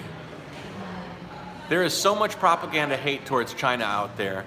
But but there's also this whole frustration with the whole, is Taiwan our country or a country in itself? And I notice I don't bring that up and I won't make an opinion on that because I'm not Chinese and I'm not up to par enough on the history. Don't ask me because I won't freaking tell you. I will tell you that Taiwan is amazing and I will call it Taiwan and I will call China China. From there on out, you go ahead and talk about that, because I don't want to get into it. Anyways, temple territories. Yeah, that's why I don't want to go political. Yeah, so, but Taiwan is Taiwan. You might see me slip up and call it something else, but it's just a slip of the tongue. So, okay, so let's see. You meet some memorable characters in my travels, for sure I do. Oh yeah, any other differences? People. Okay, so these are the levels of the differences between people. When I talk to China, if you look at a level of openness and politeness, like openness and politeness, China, the level of politeness is the lowest. And this isn't like a negative. I'm not saying like they're not polite, so that means that they're not good people. It's just like you'll see somebody peeing on the side of the road, you know, more common in China than you would in Japan, you know. And so you have this level of like, just sort of, you could say like sort of like freedom to do whatever you want. And so in China you have this kind of like, let's just take a subway train for example. Subway train in China. Chatter, commotion, kids screaming, people yelling, people talking on the phone, people just out there. You're sitting there, you're smiling, you look at somebody across the subway train, they'll smile back at you and wave. Maybe they'll take a picture of you. Some people might think of it as rude. I think of it as being extremely open. You take one level up from that to Korea. Korea, you go on the subway train, there's still people, you know, talking and doing things. It's a little bit less loud, but people are a little bit more polite. But there's definitely some barriers around people that are built up. Then you go to Japan and it's the highest level of that. So they have a huge, Japanese people are so polite, so aware of their surroundings that they don't want to impede anybody else. So they focus and go into a shell and they stay in that shell. They'll focus on their phone, they'll be very quiet, they'll look straight down, they won't acknowledge other people because they don't feel like they want to invade anybody else's space. And so you have the three, like China, Korea, and Japan, you know, those three levels. China is the most like wide open, whatever, raw dog. Everything's okay, you know. You better be ready because we're coming for you. And then Japan is like, you probably might feel more comfortable as a foreigner there because you're not going to be invaded. People aren't going to be invading your space or anything. Taiwan is a step above China, but below Korea. So you still got the openness, the people talking, the people chatting, the people engaging with you. You won't feel lonely, and so that's like an interesting observation of people. It's not that far off. If you go mainland China, Taiwan, Korea, and Japan on a scale, like let's see the screen here is a scale, right? Yeah. So you've got China here, then Taiwan is here as far as difference goes. Then you have Korea is here, quite different between, and then you have Japan is here. So Japan is different than all of these, but Taiwan is quite close to the people and the style of life and on the mainland of China. Okay, does that make sense? I think I answered that question. Some differences? Other than that, they like beef noodle here. In China, mainland China, I think the food variety is a little bit more because you've got like a lot Sichuan food, you've got like different hot pots, although I don't think I gave food as much of a chance as I could have. I didn't meet enough people that took me out to eat local food, so. Yeah. In a lot of ways, you feel uncomfortable in Japan because even if you do, like me, I've got a loud speaking voice. My voice is loud. Oh, there was a few times in Taiwan that I was in a Starbucks and the lady at Starbucks came up to me and said, "You need to keep your mouth down. You need to keep your voice down," and told me to be quiet in Starbucks. Starbucks is a place designed to talk and drink coffee, and you're telling me I can't talk? It was really weird. I felt like I was in Japan for a minute because that would be something that would happen in Japan. "Sir, you need to keep your voice down." You could get a tattoo world map that would be completed by artists from around the world. I was thinking about that. Get a Taiwan and then get a different thing. I'm not big on tattoos. I think the tattoo that I would get would be maybe like a tattoo here that would be Jayoe. Like the Chinese character hybrid Jayoe. But besides that, I don't think I would go too crazy with regards to doing any tattoos. But you'll come across crazies anywhere, even Starbucks, that's for sure. Food in China tends to taste a bit heavier. Yeah, beef noodles, very simple flavor, very simple. And I'm used to more complex flavors, more spices. Japanese are very polite, but they live in shells. Once you crack their shells, they're amazing. Quick story, not about Taiwan. So I dress up like Santa Claus every Christmas, if you guys don't know.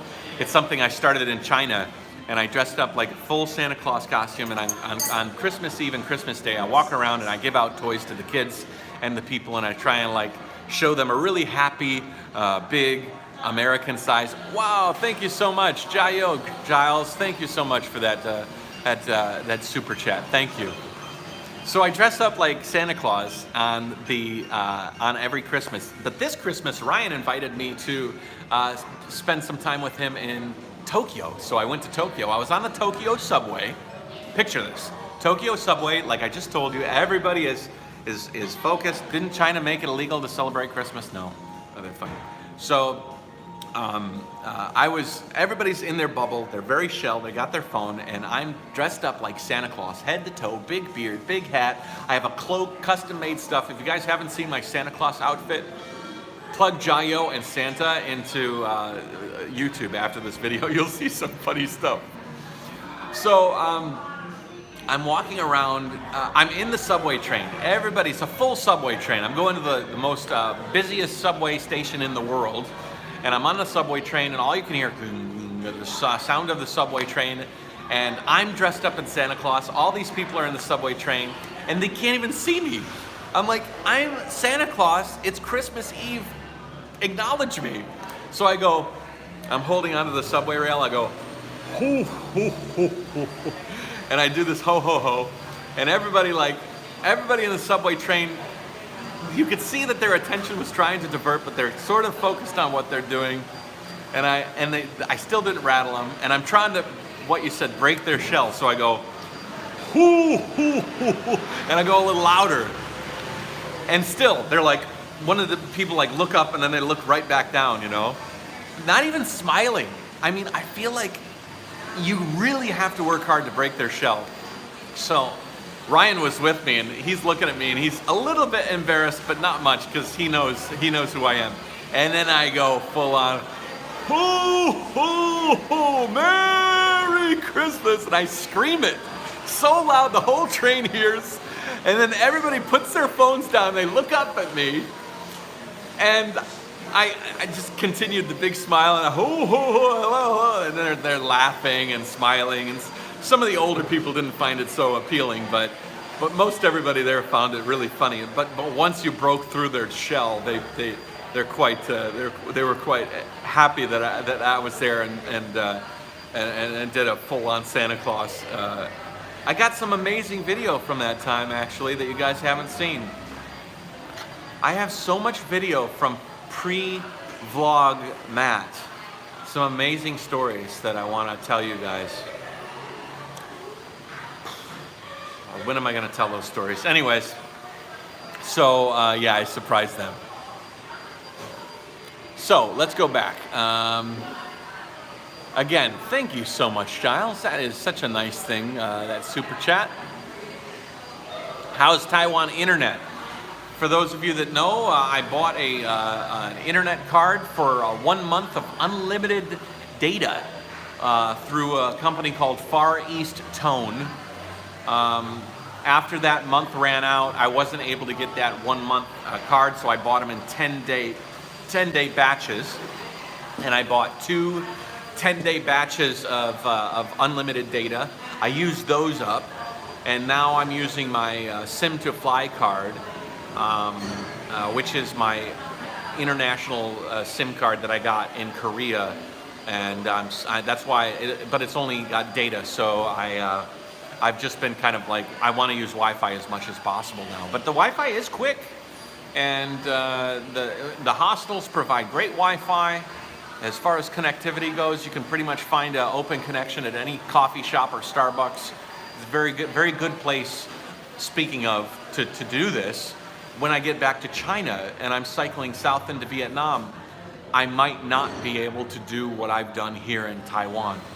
The live streams on the road, the ability to do and upload quick stuff to Instagram and do live streams to Instagram and do these live on the road videos that I'm uploading live.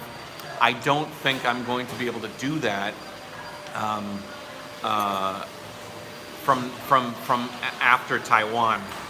I'm going to try my best to get high-speed SIM cards in different countries, but I do know that Laos, Vietnam, these countries aren't very big on infrastructure, and so I think that my connection is going to be few and far between. So I don't know how my pacing is going to be with regards to video, but I'll do my best to keep that up. But Taiwan has been fantastic. Pretty much I can answer questions live, I can set up video live, I can constantly be communicating with people, and it's really been great. Vietnam Wi-Fi is just as great. Oh, that's great, Charles. Thanks. That's good news. So that's something good to look forward to. Look forward to more videos, Charles. You're saying, is there an argue here? I still remember your video at the Canton Fair with Annie before you married her. She was beautiful then. Yeah, she had long hair in that video. We'll be going back to the Canton Fair, Charles. So we'll do another Canton Fair thing. Story time Saturday. Hey, that's not a bad idea, Sean. Story time Saturday. Actually, after I finish this video, this live stream, I have to do a story time video. I'm gonna tell the story. The reason why I'm staying in this hostel, this is the Meander Hostel in Taipei. The reason why I'm staying here is because this was the hostel that I came to 3+ years ago with Ryan when I started Jayoe Tour 2.0. This was after the car accident. We waited a year. I got re-equipped, and I did the very last Jayoe travelogue called Reboot. If you guys are interested in seeing this, check it out. Go on YouTube when you finish watching this and type Jayoe, Jayoe space Reboot, Reboot, and watch that video. That is the very last Jayoe travelogue video. That was a more documentary format that I ever did. I was talking about getting back on the road, starting Jayoe 2.0. A whole bunch of things ended up happening. I ended up on the road. I tore my meniscus. I had some knee problems. There was a lot of tears shed. Ryan was joining me. We were doing it as a duo, and Taiwan had a big part of that story. And I came to this hostel with Ryan with my leg in traction because I was trying to get I was trying to get my knee recouped to go to Mount Everest. So that story I'm going to tell as soon as I finish this live stream and take a little break. Honestly, I'm feeling a little bit dizzy. I'm doing so much video right now. This is a long live stream.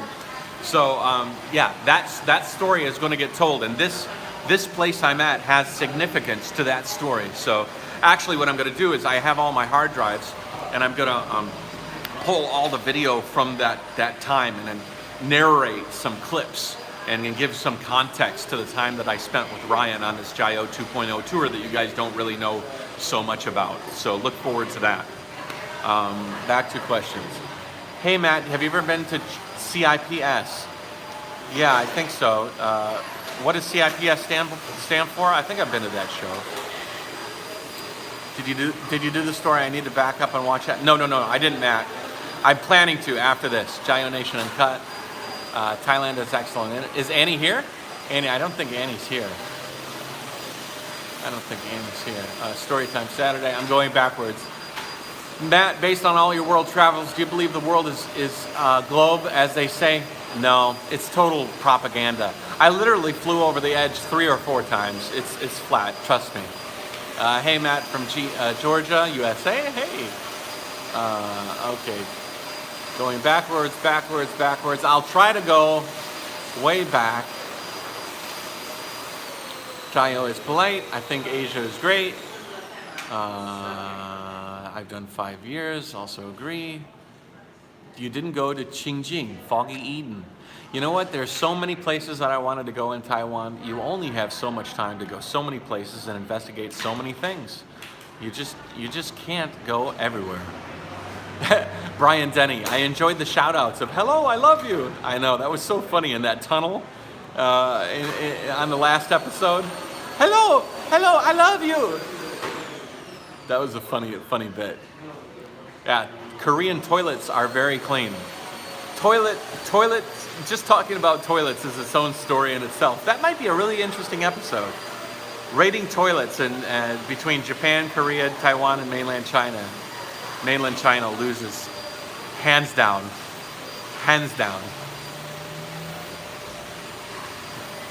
How much have you given thought to stretches of the ride where you will have very little possibility to interact with people? Well, Hokkaido was a lot like that. There are going to be some places in Australia that are like that. To be honest, that wears on me. I like people. I enjoy interactions with people. I imagine those will be something difficult I'll have to get through. But it'll be a challenge and we'll figure it out. China cars honk nonstop. People talk loudly. And food is cheaper in China, that's right. I'm going backwards. I'm going to go way back. Let's see if I can go all the way back to the beginning. I bet I got a lot of comments here. Okay, watching you in Kansas drinking my coffee. Let's go. Unfortunately, you didn't visit the Orchid Island. The sea over there is more beautiful, I know. All right. Do you see Reese's China haunted hotel video? No, I'll have to check it out, Czar. I talked to Reese the other day. It was nice. He's doing his thing. I can move this. You want me to move? Okay, no. Okay. Can I go? Yeah, of course. Okay. Yeah, sure. You say hello. No. She's vacuuming. A guest. All right, let's go back to the beginning. All right. Do you use DJI Active Track or fly drone with full manual? I only fly my drone in full manual mode. I never fly the drone on any of the Active Track options. I don't trust them. I feel like they're rigid. I feel like my trike will fall in and out of connectivity. And I love the idea of being able to, if I want to accelerate, I accelerate. If I want to slow down, I slow down. There's a certain joy, there's a certain benefit to actually not having, like, if you're riding Active Track, the drone and the camera fly almost in unison. But there's something that's beautiful about the shot, because a real drone shot, if you're working it into a video that you're going to use only like part of a music track, or you're going to be using that drone footage for some sort of a montage or something, you're not using long stretches of video. You're not using like a minute worth of flying. You're only using like 5 or 10 seconds worth of each clip at a time. So what you want to do is you want to make those clips as vibrant.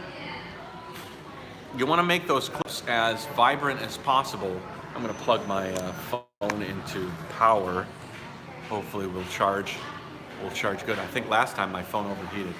So what I like to do is, like, for example, this shot can be very boring. You know, so what I like to do is I'll take the drone down to a field of rice, and I'll have the trike riding, and I'll have the drone riding across. So the drone is actually going faster or slower than the trike, and it's slowly moving at a different rate than the trike is moving. If you're static and you're moving the trike and the drone at the exact same speed, it's a bit boring. And so when you're flying manually, you have the ability to close in and come closer. You have the ability to change direction, and you can have the ability to cycle around and move the drone around objects. And that's when you get that organic shot. And most of my most beautiful drone shots are done in that manual mode, that I'm actually utilizing the drone and just, you know, really dictating where that drone is at any point in time. Lucky that you escaped the fierce typhoon. I would have enjoyed that typhoon that hit Shenzhen. I mean, that would have been a really interesting thing to video. I would have put my rain gear on and went outside with my GoPro and done some on-the-spot footage. Maybe I would have gotten on the news, had some like amazing catastrophic typhoon. Oh, thank God the typhoon didn't, you know, I don't want anybody hurt, but I would have enjoyed going out in there. The video where Annie were frustrated with the Airbnb house and then moved to a hotel. She is fierce, that's for sure. She likes what she likes. What has been the best downhill ride on the Tiger Duck? Wow, that's difficult. There have been some really amazing rides in China that were beautiful. Taiwan had some amazing downhills. But I think near Anhui province, I had some of the best downhills I've ever had was in Anhui province. They lasted a long time. I'll tell you what was a really nice downhill was the downhill in Japan on the top of Honshu Island. On the episode where I met the Kendo, Mr. Kendo. You remember when I met the guy who invited me to his house and we did Kendo together? The downhill after that episode was quite fulfilling, quite beautiful. And it lasted a long time. It was like a 15 kilometer or a 15 minute. No, 15 kilometer? No, it was like a 30 kilometer downhill. It's a really long downhill. I remember it was a beautiful. No, that was very nice. That was a very nice downhill. Let's see here. What else do I got? Brian, I've been watching you since before your Everest back to Jayoe Tour 1. Been getting better and better. Well done. Thank you, Brian. Maybe after per area, you can make a thank you video and show the many people who make your trip amazing, like Annie from Performer, King Kong, and the guy in Green Island. A video dedicated to them. That's kind of what this is. But yeah, maybe like a montage of the people I met. Did you drink any Taiwan beer? Of course, Taiwan beer is great.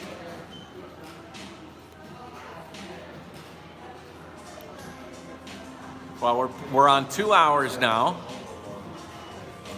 Oh, the guy I met in Japan with the guitar, John. Yeah, we still keep in touch, and he's doing good. You know what, guys? I have to use a bathroom. So I'm not going to take you into the bathroom with me, but I'm not going to stop the live stream. Guys, put it in the message. Tell everybody I'm going to the bathroom. I'll be right back.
Oh my gosh. I think I just lost some weight. Let's go check the scale. I think I lost some weight on that one. That's what coffee does for you guys. That is what coffee does for you. Okay, I was 99 last time. Now let's see where I'm at. 98, I lost a kilo. I mean, in the bathroom just now, I lost a kilo. I lost, in the time I've been in Taiwan, I lost 15 kilos. Yeah. When I arrived in, well, I cycle every day around the island. Yeah. No, it means I'm actually should be about 90 kilos. So I'm trying to get down. But yeah. Oh, I feel much better. Oh, Jayoe to that. Actually, no Jayoe. Like, what's minus fuel? Holy moly. All right, so cool. I'm at 98 now. I was 118 at that Shanghai hotel, really? 118? Wow. That must have been the biggest I've ever been. 118.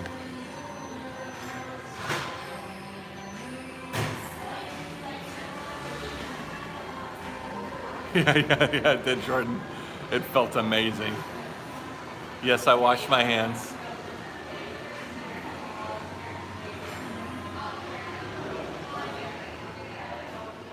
And here he sits, the vehicle that has got Matt all those places. Go Tiger Talk. When I do these live streams and stuff, to be honest, my cheeks hurt because I smile so much the whole time. How's it going, Tom? What are your plans now today? We're going to that tea house that you invited. Oh, you're going to the mountain. You're going to the, okay, so you're going to the mine. I'm going to get Spirited Away. You're going to go to Spirited Away. Yeah. Right. Have a great time. Thanks. What are you doing? I'm doing a 3-hour live stream. Great. And then after that, I have a series on YouTube called Hostile Territory. Okay, that's right. Yeah. So I've seen it. Yeah. I'm going to do a Hostile Territory of this place. Then I have a story time video I need to film, and then I have a gear review video. I'm trying to make as many videos today as possible because after I get out of here and go back to China, I need content to deliver. So this is your content production yeah, day. today I'm just staying here and making videos. Cool. Yeah. Right on. When do you head out? Tomorrow morning. Tomorrow morning? Yeah. Okay, cool. Well, Want to do dinner or something? Or well, at least we'll have some beers here later. No, I'd like to. I'm just trying to figure out, because we're going on this day trip to the tea house, and I'd like to see it at night, so it's all like lit up with the lanterns. I'll be here working on my videos when you get back. Perfect. So I'm definitely gonna sleep here tonight. So if not dinner, we can go out for beers or something like that. Sounds good. Okay, man. All right. Later. Bye, guys. You're watching a good man right here. He's doing good stuff. All right. So, yeah, gosh, it feels. My cheeks hurt, and becoming too intimate with your body functions. What did I say? What did I say about my bodily functions? I'm just happy I lost a lot of weight. What is your thoughts on having people joining you on your ride for longer periods? Richard asks. John joined me, for those of you that knew John Woo from Japan, he joined me for a few weeks. It was just about right, his inclusion in my tour and his joining me on the ride. If he would have stayed any longer, I don't know. I enjoy people to join the tour, but I also enjoy doing the tour my own way. And it's nothing against people, but it's just the way that I do things. You know, I edit videos. I'm very sort of self-centered when I'm riding. And John Woo helped me climb Fuji. Well, I helped John climb Fuji too. Did you fix your headache? Yeah. Although right now, I'm having a little bit of a vlogging overload. I'm trying to think about all the things about Taiwan, and my brain is hurting and my cheeks are hurting because I'm smiling so much. Good pains. Matt, I think if you plan your expenses ahead, you could have people contribute in a meaningful way to your tour by offering your night stay someplace or a meal. Well, that's true, but you know, being able to plan my ride and too far ahead is very difficult. I live my life day to day. Every day I plan what I'm going to do for that day on the day that I live it, and that makes the journey a little bit more interesting, but it also makes it a little bit more chaotic and maybe a little bit more expensive. But I like it this way. So far, as long as I can keep it up, I'm going to try to do it. And I'm not big enough yet that I have people in enough places to make those things valuable. I have been able to stay at places for free or cheap, and been able to leverage my channel to do that, but few and far between. At my own pace. John Woo had a girlfriend. Well, he had that French girl. I don't know if he has another girlfriend, but yeah, I don't think he's with her anymore. I don't want to talk for him though. Okay. Antenna buddy. Richard, what are you referring to? My antenna acrobats? Oh, yeah, my antenna buddies on my tires. Thank. That's a cool story.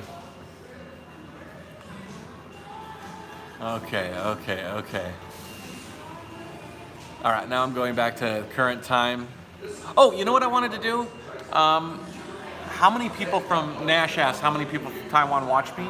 I don't know, but a pretty big percentage. I think of these videos in Taiwan, I think 10 or 15% are Taiwanese, which is a pretty big percentage. Safety. I leave my trike out in front of most of the places that I go with my iPhone 8 connected to the upright, with my Garmin attached to the other upright, my drone in a pannier in my bags, my camera in my other bags, money in my wallet. I had my iPhone 10 on it before that thing got waterlogged and broken, and unlocked for hours at a time in coffee shops, in hostels, in places that I stayed, in friends' places, so many times. And I had no worry. Taiwan is extremely safe. I would say the same has to be said for Japan and Korea and somewhat for China. Although in China I might have a little bit of apprehension depending on where I was. But I'm really going to have to adjust my idea of freedom of being able to leave my stuff out and about when I get to different countries. So Taiwan is so safe, and I felt so comfortable with that safety. You know, that's definitely something I want to talk about with regards to Taiwan. Taiwan is an extremely safe country. When are you going to get it fixed, my hernia? I'm not. The doctor said, yeah, dark roast. You got to keep your head on a swivel in Southeast Asia. So I definitely need to change that. Yeah, they're always watching you. Yeah. So I'm not going to fix my hernia. I think it's fine as long as I stay healthy and keep my weight down. I'm not going to have any problems with it. So, it's okay. And so for me, no worry about that. It's time for me to head out riding in the darkness. It's about 6 a.m. local time. Sun doesn't show up till 7. I love riding in the dark. Lights on your bike. All right, Richard, take it easy, buddy. I like riding in the dark too. It's peaceful. It's not a lot of traffic. You're very focused because the headlight of your trike or your bike or whatever you're riding is illuminating where you're going. So you're very forward thinking. It's very cathartic riding at night. Jordan, how do you eat your steak? Well, my mouth, pretty much. There was that one time, but I don't want to go there. No. Medium rare, thick, medium rare. I like steak in any form. I'm American, man. Give me a steak in any form. So, sorry about that. I gotta lock my tripod here. There we go. I want to get the trike into frame a little bit. So, okay. It's, how many days did you stay in Taiwan? I stayed in Taiwan about 2 months. So, I think by the time I leave, anybody got that?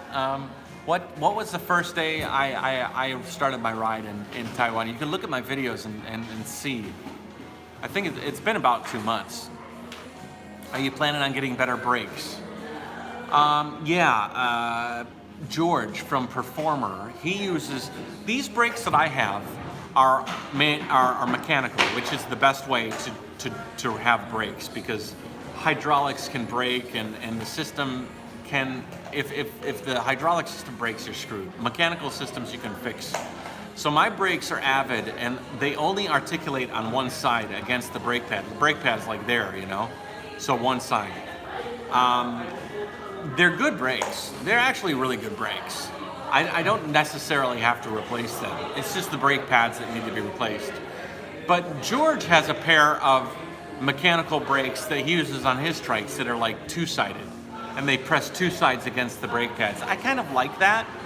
I think that that'd probably be a little bit more floating calipers. They might be a little bit more effective. So he wants me to measure my mounts, and then he's going to send me a set of brakes to replace those. And we'll see how they go. You know, I may return to these Avid brakes, but it might be nice. I like to try different things. The only way you're going to find out if something's better or worse is by trying it. It's one of the reasons I want to try Performer's trike. He wants to assist me in giving me a trike to ride around the world, and I'm going to be more than welcome to take him up on his offer. And if it's better, it's better. If it's not, it's not. But it'll be fun to give it a go and give it a try and tinker, you know? So I'm excited about that. I flew to Taiwan on July 25th. Okay, right? So what is today? What is today? What is today's? I don't even know what today is. Today is the 23rd? So it'll be about two months. The map behind you looks nice. Yeah. It's pretty cool. It's made with chalk. It's a chalkboard. As a matter of fact, my bag right there, that bag is covered with chalk. I cannot recall, are you going to do any riding in South America? Of course I am. I plan to ride from Argentina up, then cross over from Argentina to Rio de Janeiro, and then Rio de Janeiro back across to Bolivia, and then up into Colombia, and I'd like to go to Venezuela if it's possible, and then through Central America as I cruise into the United States. So yeah, I have big plans there. So yeah. Any other questions? I'm just gonna take questions from you guys. I'm running a little bit low on fuel.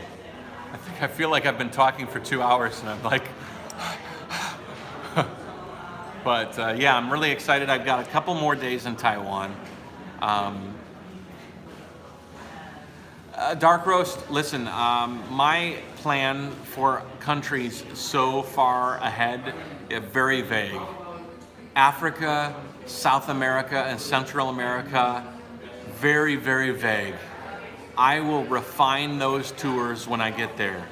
And I will go to countries that I haven't thought about going to, and I won't go to countries that I thought were really important. Because you know what, over time you figure out what really is important and you start narrowing things down. So I don't want to think too far ahead. I just know this is the basic plan. I'd like to hit Rio de Janeiro. I'd like to hit, where's that Mount Machu Picchu, obviously is a bucket list item. And there's some amazing places in Argentina that I like to go to. So, but all of that stuff is going to narrow it down. Chile, Peru, you know, there's a bunch of places I'd like to go, but until I get there, I'll narrow it down. This is about Australia for sure. I'm headed south to Australia right now, but Taiwan is what we're talking about now. So I carry a toolkit and I carry 3 tubes. I use 2 tubes though, so I only have 1 tube left. I was gonna flick you all off because I was gonna go, I had 3 tubes, I used 2 tubes, so I've got 1 tube left. I'll get more tubes and stuff when I get to China. I'll get some tires too. I need to replace my rear tire. Are you going to update the map on the website? Adam, go to the website and you'll see. Actually, if you go to Jayoe.com, I can't write the full link out, but if you go to jayoe.com/Taiwan, you'll see a new page on the Jayoe website that's dedicated to Taiwan. It's focused in on the Taiwan map. You'll see most of the points are on there already, and you can peruse the videos from Taiwan. So I set that up. James, I'll be in Australia probably a year. It'll probably take me a year. So no, Nash, a new page, Jayoe.com/Taiwan. It's a brand new page. It's focused on the Taiwan storyline. Get some tire liners installed. They really save tubes. I have tire liners on my tires, but I just, you know, I wear through them really hard. I ride my stuff hard. I'm really heavy, so. I think we'll have one more ride in Taiwan. We'll be riding to Geelong, and I'll be staying in Geelong one night. So we have one more full day here in Taipei. Tomorrow in the morning, I leave Taipei. I head to Geelong. I'll spend one night in Geelong, and then my ferry leaves at 4 p.m. So my ferry leaves at 4 p.m. and then at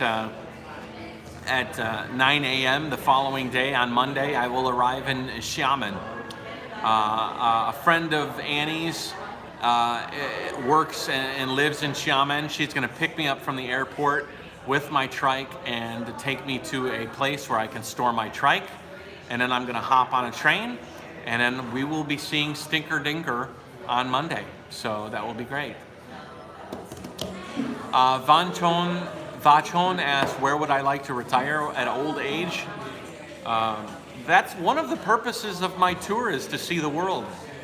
Right now, I love New Zealand is amazing. Maybe I'd love to retire, but listen, if I can make money from traveling, I can continue telling stories that people like to hear, and I can see new people in new places every day of my life. I don't think I'd ever like to stop. The tour might change form, might change function, but I could see myself traveling for the rest of my life. So what you're watching as watching me is a person on a life journey. This isn't really a tour. This isn't really like a trip. And a lot of people have given me shit for not traveling faster. You're too slow, man.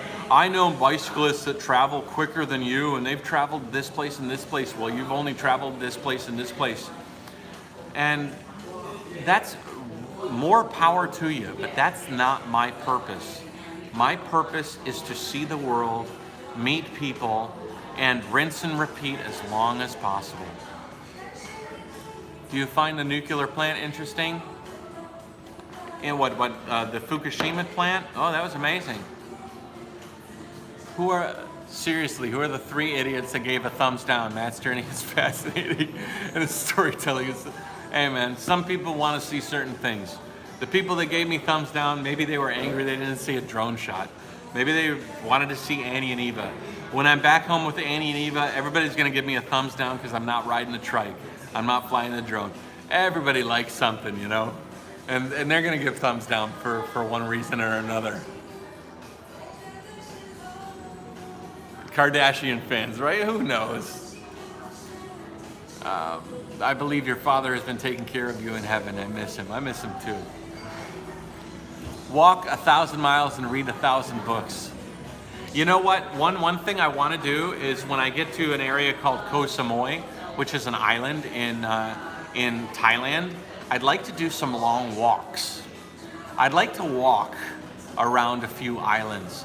I attempted to walk around this island in Koh Samui when I was backpacking there, and I met a transgender woman, and we had an interesting interaction there, and it's amazing, some amazing, interesting stories to tell about my time in Taiwan. But I would like to cycle or park the trike and actually finish walking around, because I was walking around Koh Samui barefoot in the summertime in Thailand. It was an interesting time, and I have some amazing videos from that moment. And I would love to like integrate that moment and finish that walk around Koh Samui in real time. Yeah, that will be interesting.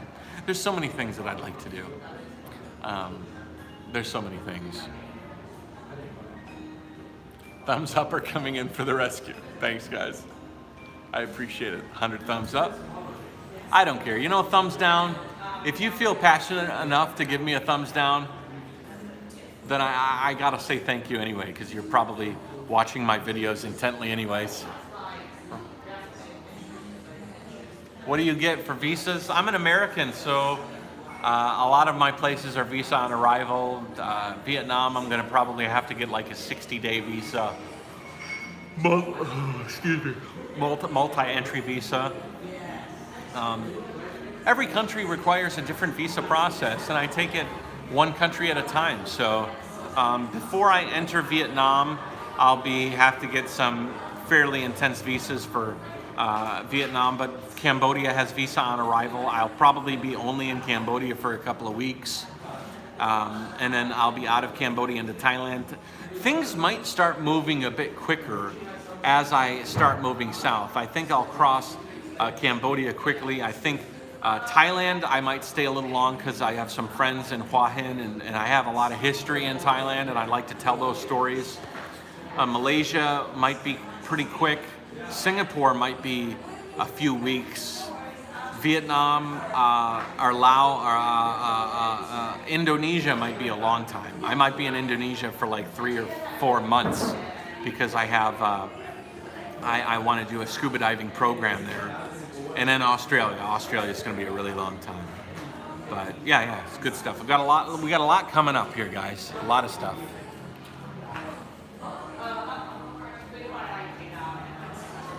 Thanks, Eric. Thanks, everybody.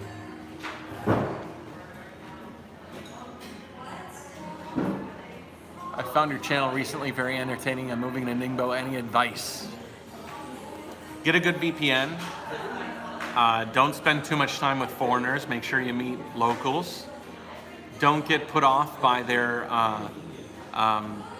desire to touch you or being too close. A lot of people, they get freaked out because in China people are touching you and they want to be with you and they want to take a picture with you, and it can be a bit daunting if you're in a bubble. If you're that sort of an introvert person, China can be a rough place because it challenges that. But if you let yourself kind of open yourself up to that, it can be an amazing place. And so that's good. That's good. Oh man, I'm getting a little bit worn out here. I think I'm going to wrap up the vlog here pretty soon. Do you keep track of your BPM while riding? Yeah, I keep it around 120, 150. So I don't know if you guys are on my Facebook, but my resting heart rate a couple of days ago was 41 beats per minute. My heart rate can get really low, so I don't tend to get up into the 200s almost ever. So a lot of people, like when they exercise, they get their heart rate up into the 200s. I don't tend to. My heart rate has always been pretty low. So I don't know if that's a problem. I think it's a sign of health. I think it's a good sign for me. So, hello. So yeah. Anybody else want to know anything about Taiwan?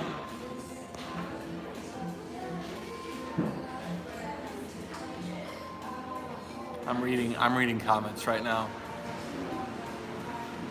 Phuket, Samui, Pattaya, and Bangkok are sin cities. Pattaya is the worst as far as sin goes.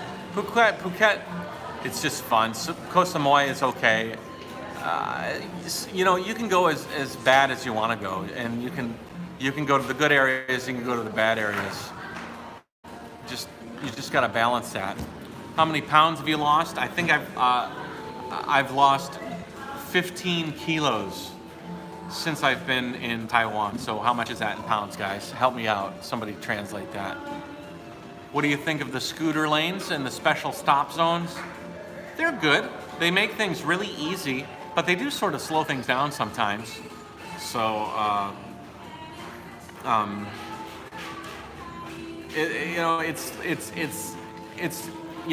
in Taiwan they have these squares where you go into these squares that are dedicated for bicycles, e-bikes, and motorized scooters. And so if you want to go make a left-hand turn, you actually have to go from this box to this box and then cross traffic. So you got to wait through an extra light. So that's a little bit frustrating. You know what I might do? I don't know. There's people here. I was thinking maybe I can introduce you to some of the people, but I don't want to impose on them. What am I having for lunch? Yeah, maybe 33 pounds. I lost 33 pounds while I've been here. And I've also gained muscle. My legs, your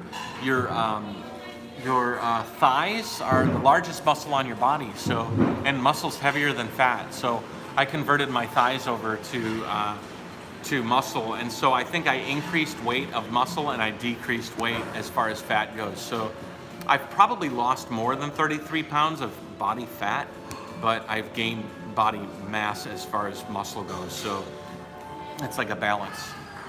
Listen, guys, I'm tired. I'm worn out. I got a lot of things to do. I need to take a break. I need to drink some water.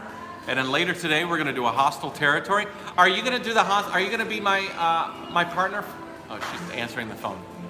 I think one of the girls here is going to take me around. We're going to do a hostile territory. We're going to do a story time with Ryan's story and his inclusion in the Jayoe World Tour and stuff.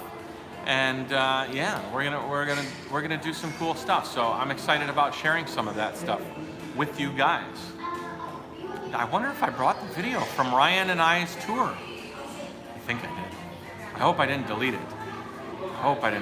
Anyways, you'll see. Great live stream, Matt. Will you do a Sunday live stream? Of course, Sunday live streams are always part of my normal thing. Yeah, Sunday live stream will be okay, but that'll be good because I should do the live stream Sunday from Kilo. So I'll be leaving. I'll do it a little bit early because I want to do it before I leave on the ferry. So maybe we'll do the live stream as my ferry leaves Taiwan. Fly your drone at National Memorial Hall. I don't know if I'm gonna fly the drone anymore. I've gotta be stuck here. I gotta do some work. Listen guys, thank you so much. Taiwan has been a great, maybe exceeding my expectations, but I expected some high things from here. Are you gonna do the video with me later? What video? I wanna do a tour of the hostel. Oh. You wanna? Like when? Whenever you have time. What would be a good time? What will be? When you have an Probably like assistant. 12 o'clock. 12:30. Okay. Okay. Okay. So we're gonna do a video later. The one thing I was disappointed with Taiwan is that I didn't get as much media exposure. I really wanted to get on the news, in the media, on magazines. I was supposed to meet people on Thursday, but it didn't end up working out. So again, same in Korea, same in Japan, same in Taiwan. I have all these big plans. I made all these amazing videos, and no newspaper, no magazine, no media wants to share my story. It's depressing. I'm riding a 3-wheeled trike around, making all these videos, and nobody wants to hear my story. Really depressing. Maybe I need more guangxi. Anyways, so I feel like sometimes it's a waste, because I know people would enjoy watching this story and watching my travels through Taiwan. The people that would enjoy it the most are the people here in Taiwan, and there's so many magazines and stuff. So many things would be good, but whatever. Anyways, blame those who rode around the island before you. Oh, listen, I know I'm not the only guy that ever ridden around Taiwan, but I'm probably the only guy that's ridden around Taiwan on a trike, done all the drone footage that I've shot, and done a daily story of my journey through the country. But we'll see, we'll see. Maybe down the road somebody will contact me. And with George and the performer building me that trike, there's a lot to say to the future. Jack Wu, etc. Did they read and reply? Your breakup will come. Yeah. It'll come. I just keep going. Listen, guys, take it easy. I really enjoyed talking to you about this. The next end of country live stream, or the next end of landmass, because I don't want to get into the whole Taiwan country issue, but Taiwan is sort of like an amazing place, just like Japan and Korea. The next one will be Chinese mainland. After that will be Laos, and then after that will be Vietnam, and then we'll be doing some amazing live streams in the future. So I'm really excited about doing that stuff with you guys. If you want to support the journey, please like, subscribe, share my videos with your friends that you think might be interested in, or in groups. If you'd like to support the tour, I sell merchandise and things through Redbubble store. I'll be adding to that as time goes on. After that, I have a Patreon account. All of those links are below. If you want to support me, please support me through Patreon. Thank you, everybody that supported me through this live stream. Thank you so much. You guys don't know what it means to me to do these videos and share my life with you guys. It's added a fulfillment to life that I didn't even realize when I started this project how fulfilling sharing was going to be, and building a community and having a community of people that enjoy where I'm going, what I'm doing, and not only sharing it with myself, but share their lives with me. And there's like a real community here. So you're all part of my Jayoe Nation family, and I do appreciate that. So with that said, I think a bus almost hit a car out there. With that being said, thanks again. I'll see you in the near future with some new episodes. We got some good stuff coming out with Taiwan before I finish, before you guys have finished all the Taiwan stuff, and you'll see some more stuff. Thanks again. I will see you later, Jayoe, and I love you. I love you. Take it easy, guys. I just noticed your vid called the Suhua Highway misspelled Taiwan. Okay, thanks. I'll check it out. Bye-bye.